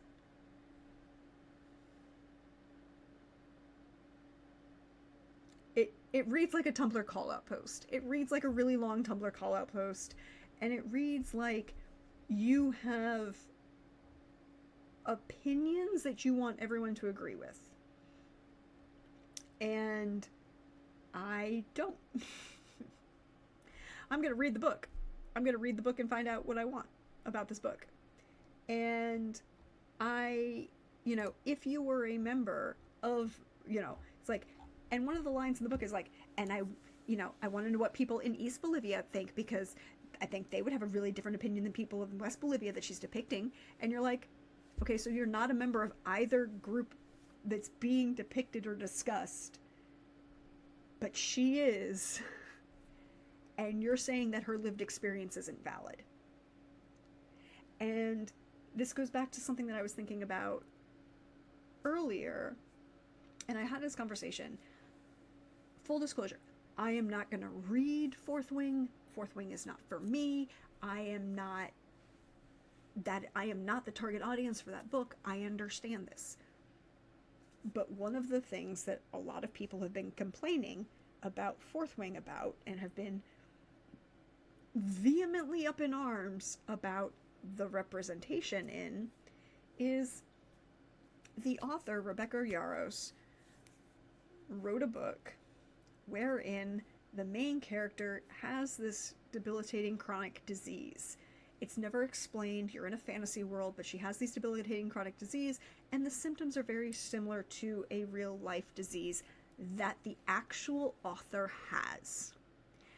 And a large number of people, not necessarily those in the disability community, although a few of them do, and if that is their opinion, they're whatever, but a large people who are not part of the disability community who are basically like, this is bad representation because you don't actually do this way, and you can't just like power through your chronic illness or your chronic disease. And I'm like, first of all, I have a lot of problems with this book because I think it's poorly written and it's not for me. But telling an author who has this disease that this depiction is not good representation when it's based on their experience, that's a problem. And I will then turn around and say, and you know what? Some of us do live their way through a large-scale chronic illness in this way because, hi, that's me. That's what I do. That's what a lot of people with chronic illness disabilities do, because you can't do anything else. Like, you just can't. You're not allowed to. It's not a thing. You have to get up and be like, hey, I'll just have to take more meds and get through the day. Or, hey, I feel like shit, but I gotta keep going. So telling an author that this is bad representation for disability because you have a character who is like, I'm in a military war camp trying to train to be a dragon rider, and I just have, I am feeling very lethargic and shitty, and my arms are sore, and I feel like my disease is getting worse, but I still gotta get up and get through the day, because guess what? I gotta get up and do this thing before I get shot. Like, that's not bad representation. That's realistic representation. It's not idealized representation. It's not perfect representation, but it's realistic. Exactly. As Hawkeye says, some of them you just have to power through because some chronic conditions have no other option. You just, like, if I. Hi, I'm an asthmatic. I'm a chronic acute asthmatic. That means I am always an asthmatic, but there are some days where I have acute symptoms and it's really shitty bad, which means I end up going to an emergency room. But I just have to get up and take my meds and get through the day. Like, what am I gonna do? They're like, oh, you're wheezing. I'm like, yes, and? Keep going. Like, that's the thing. You have to do this. So, telling an author, or saying in your review and getting mad at an author because their lived experience does not meet your idealized projection about something. Now, I am not saying I have not read Woven in the Moonlight. I have not read this book by Isabella Ibanez. I have read What the River Knows. I thought she did a really, really good job with this book. I thought it was really well done. I thought she was very cogent and had very great understanding of the impact of imperialism, colonialism, how language is played in part into that. I have not read Woven in Moonlight. However, I'm not going to turn around and, in my massive review online, tell an author whose family is Bolivian that their lived experience about life that their lived experience about Bolivia is wrong. Now, can there also be an issue where this is a social group within a country has a different experience than other social groups within a country? Yes. Can I also then say that perhaps her family is part of a social group that isn't part of the same other minority social group within this country?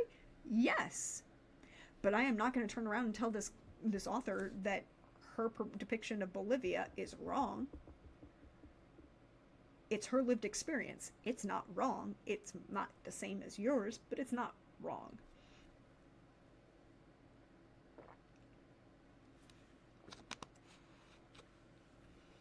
Like,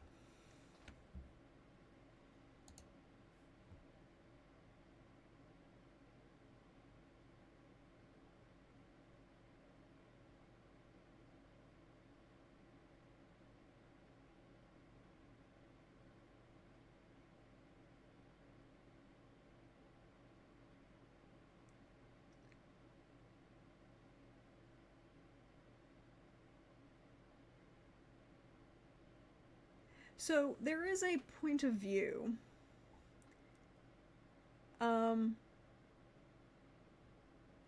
that there is a number of people who are like,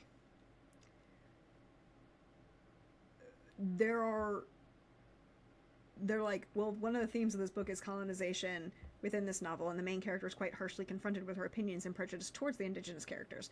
However, the onus is still put on the indigenous characters to show the colonizer the error of their ways.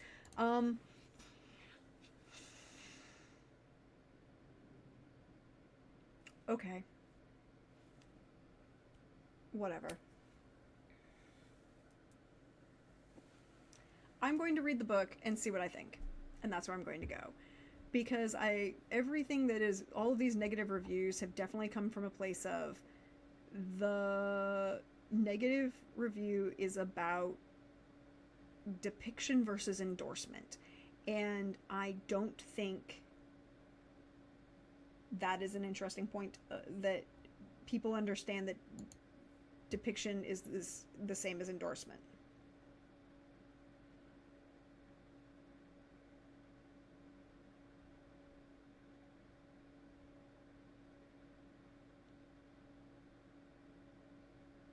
And I also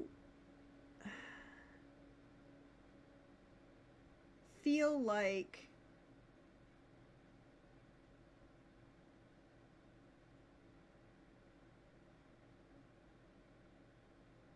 a lot of people are very much of the opinion that depiction is supposed to be endorsement.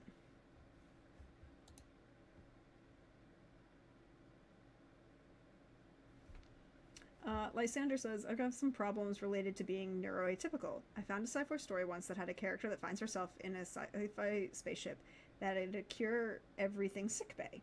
In the comments section, I voiced some wistfulness about wishing it could cure ADHD, and then got snarled out about that's part of her and she doesn't think it needs to be cured. And I'm like, great, but I hate having ADHD and would like to see it getting fixed just once. Exactly. Like, I'm not going to tell you your lived experience is bad, Lysander.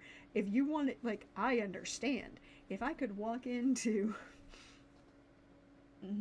a cure-all miracle sick bay at med bay and have them repair my lungs and take away all of the triggers that cause the damage to my lungs, bitch, sign me up.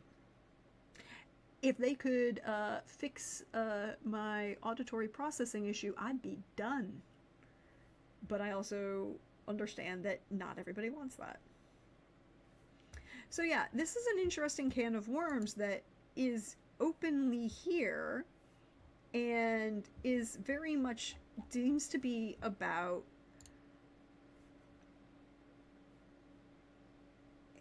I'm very intrigued that a large number of people that are anti that book are very much anti that book because it deals with a depiction of colonization and imperialism, addresses it, and they're like,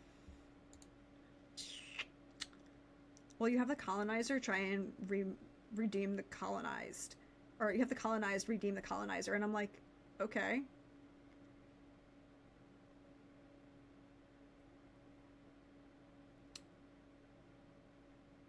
You need to have someone come up and knock this person over the head to change their viewpoint.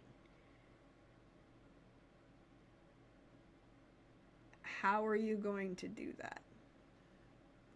Now, I can understand if a book fails at that, or if the book doesn't do it well, or if the book does a lot of things, but I'm going to read the book and find out what I think.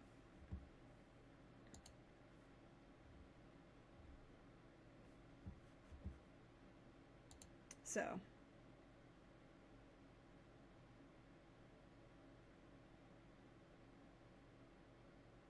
exactly, and there's endorsement. Depiction is not endorsement, and I feel really much strongly that a lot of people, particularly on Goodreads, or who are looking at books,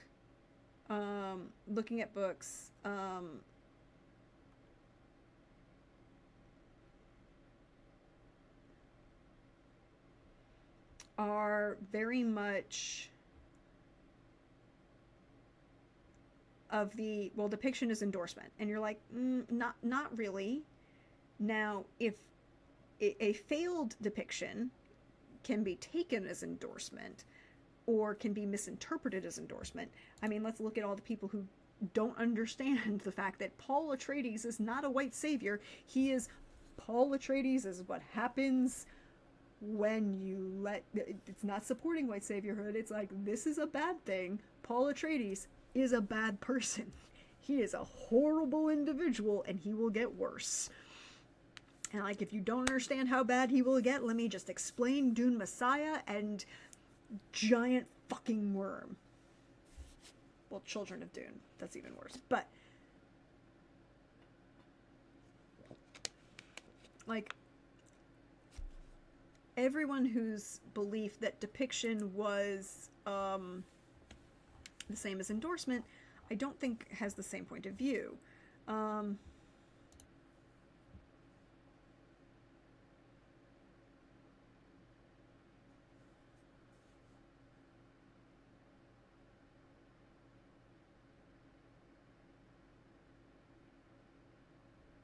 So, you know, I am intrigued by the author. I like what she's done so far well enough to go look for Woven in Moonlight and see what I think. And I can be honest and say that, you know, if it's not a good book, I'll say that. But I also know that I don't know enough about Bolivian politics, realization of what people want to talk about, or have people talk about for me to say one way or the other if it is a good or bad representation.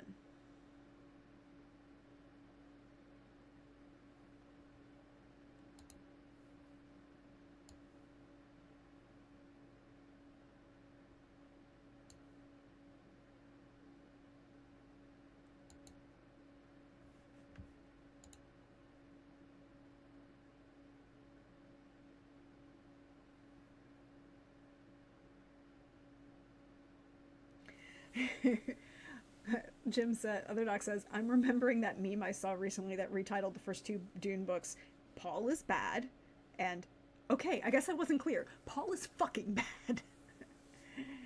Did what the father was unwilling to do to solidify power. So people are bad. Yeah, pretty much. Paul is also willing to take advantage of everybody, and you're like, he knows he's doing horrible things, and he is fully on board with it. Well, not fully on board with it at the beginning of the book. By the end of the book, he's kind of like, okay, this is what I need to do.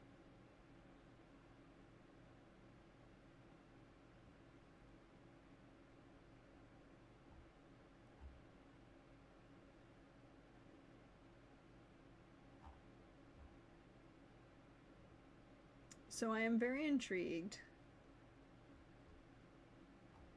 I kind of want to see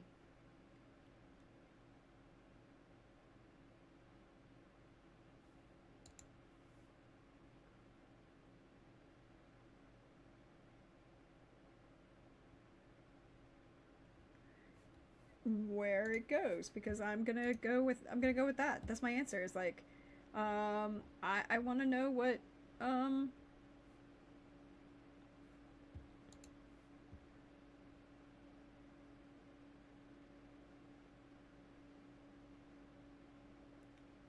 I think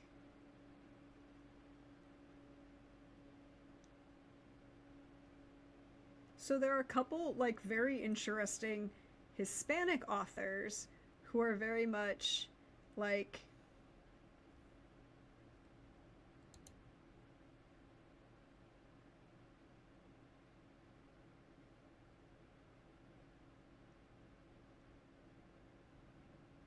okay.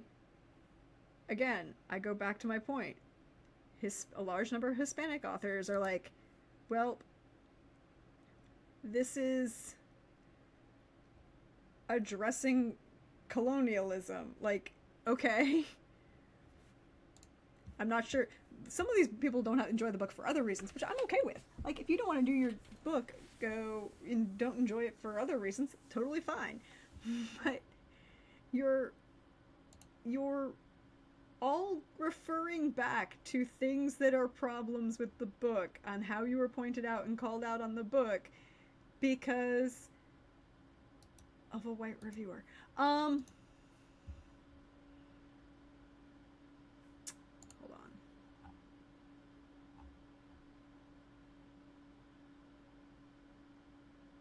Okay.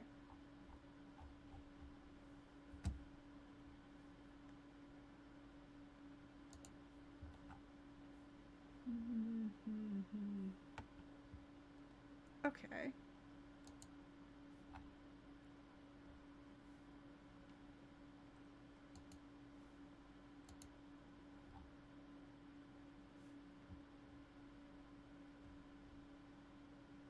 Oh. Okay. So I guess there are people who are getting a lot of very strong opinions about this, and you know what? That means I'm gonna go read the book and get my own opinion. I'm not going to defend or attack this author until I understand, but at the same time, I feel like the author does a good job, at least in my experience with this book, of addressing colonialism and pointing it out and showing where the problems are and how you need to deal with them, and that it's not good. And I think the other a lot of reviews that a lot of people have been having that I saw for both Woven in Moonlight and for What the River Knows are that they don't understand the magic system, that they need it explained to them. And I'm like, okay, but that's not the point of this style of writing. This style of writing is called magical realism. You don't question how the magic works, it just does. This isn't a fantasy novel. This isn't a sci-fi novel. This isn't a urban fantasy novel. This is, there is magic in the world, just accept it. It's real. It's a real thing in the world, and we've moved on. So I think that's a thing that will be very interesting to see how it affects people going forward. But you know what? I'm going to enjoy it. I'm going to read it and see where it goes. Because this was really good, and I am looking forward to the sequel to this. Now, I'm not sure if I'm 100% sold on Woven in Moonlight. I think it'll be very interesting to see what she tries to do with the complexities of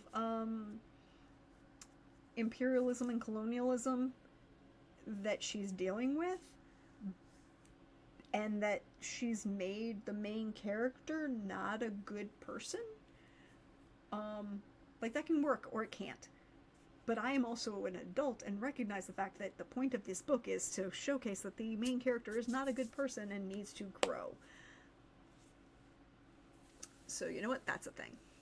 But, so, you know, but that's not what is on this docket for next week. On the docket for next week is a couple books that I picked up at the library when I picked up these books.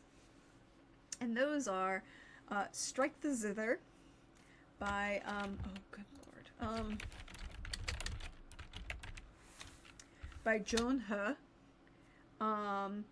And it is a reimagining of the Three Kingdoms, which is a brilliant, like, I'm a huge fan of the Romance of the Three Kingdoms.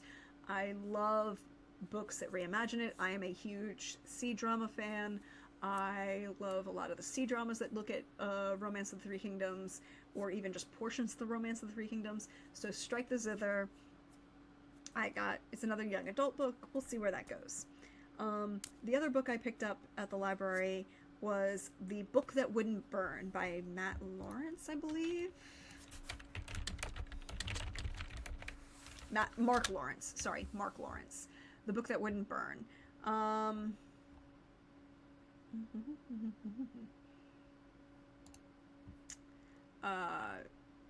Which is, two strangers find themselves connected by a vast and mysterious library containing many wonders and still more secrets. In this powerfully moving first book in a new series from the international bestseller of Red Sister and Prince of Thorns. The boy has lived his whole life trapped within a book-choked chamber older than empires and larger than cities. The girl has been plucked from the outskirts of civilization to be trained as a librarian, studying the mysteries of the great library at the heart of her kingdom. They were never supposed to meet, but in the library they did. Their stories spiral around each other across worlds and time. This is the tale of truth and lies and hearts and the blurring of one to another. A journey on which knowledge erodes certainty, and on which, though the pen may be mightier than the sword, blood will be spilled and cities burned. So yeah, this is The Book That Wouldn't Burn. It is another beautiful cover. This very Geiger-esque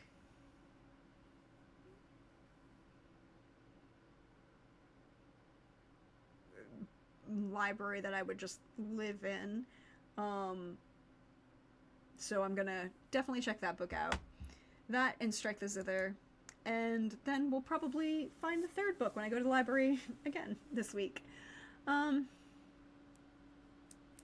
Oh look, there are lots of books about people stuck in infinite libraries, but this is a new, relatively new one. So, thanks for hanging out with me tonight. Thank you all for being here. Thanks for the raid, the chats, the fun. If you want, we are supporting Fisher House Foundation charities for the next couple weeks. It's a very low-key kind of fundraiser to support military brats and all of the charity work that Fisher House does for the children of our military personnel, and providing both housing, support during medical treatments, scholarship opportunities, all of the great things that Fisher House does. So if you want to give a donation, there's a link in the chat, and when this goes up on YouTube, I'll make sure to add that chat link. But if you also want to know, we also have a YouTube. Hi, it's where all of the VODs go hang out. You can go watch them in order. Nice, neat playlists. I try to make things organized, and sometimes I'm really good at it, and sometimes I'm really not so good at it, but I try. At least the playlists are organized. And if you want to support the channel, there are a couple ways you can do that. I've got a merch store. All of the proceeds from that goes back into here, except for the stuff, except for the Tired of Being Fucking Evil shirt and coffee mug, because that supports our wonderful vampire crew over on Wandering DM, where we have we are playing Vampire the Masquerade Montreal by Night. We are starting our final season. The final season premiere is Monday, 8:30 p.m. Eastern, over on Wandering DM. We might be in the underworld. It's a problem. There's also been a time jump. It's a serious problem. Things are complicated, and we may or may not die in the underworld. I am concerned. I am concerned. But you can also join us tomorrow night. Oh, great. You haven't missed the time jump yet. We just found out that there is a time jump because of the interlude. Like, the rest of us aren't, like, we're not back yet, so we don't know about the time jump either. Oh, yeah. So it hasn't officially happened to us yet. So but that's on Monday night. But you can join us here tomorrow night, 8 p.m. Eastern, for Mass Effect The Gathering Dark. It is our Mass Effect TTRPG game. It is a lot of fun. We're going to be starting tomorrow with a fight. There'll be a fight, but they're blood packs, so it doesn't really matter. You just shoot them, it'll be fine. And, I'm sure it'll be great. Omega is fine. Omega is a fine place to be. But that'll be tomorrow night, so we look forward to seeing you join us for that. I also have a Ko-Fi if you want to support that. That's a thing that exists. And all of the proceeds from that go right back into the channel and help me run all of what's going on here. But we should go raid Pirate, because he is playing some Mass Effect 7 Rebirth, and he will be joining us tomorrow to play our Krogan. So we're going to go raid into Pirate, send him some love, send him some joy, and fun times. We'll see you next time, everybody. Bye-bye.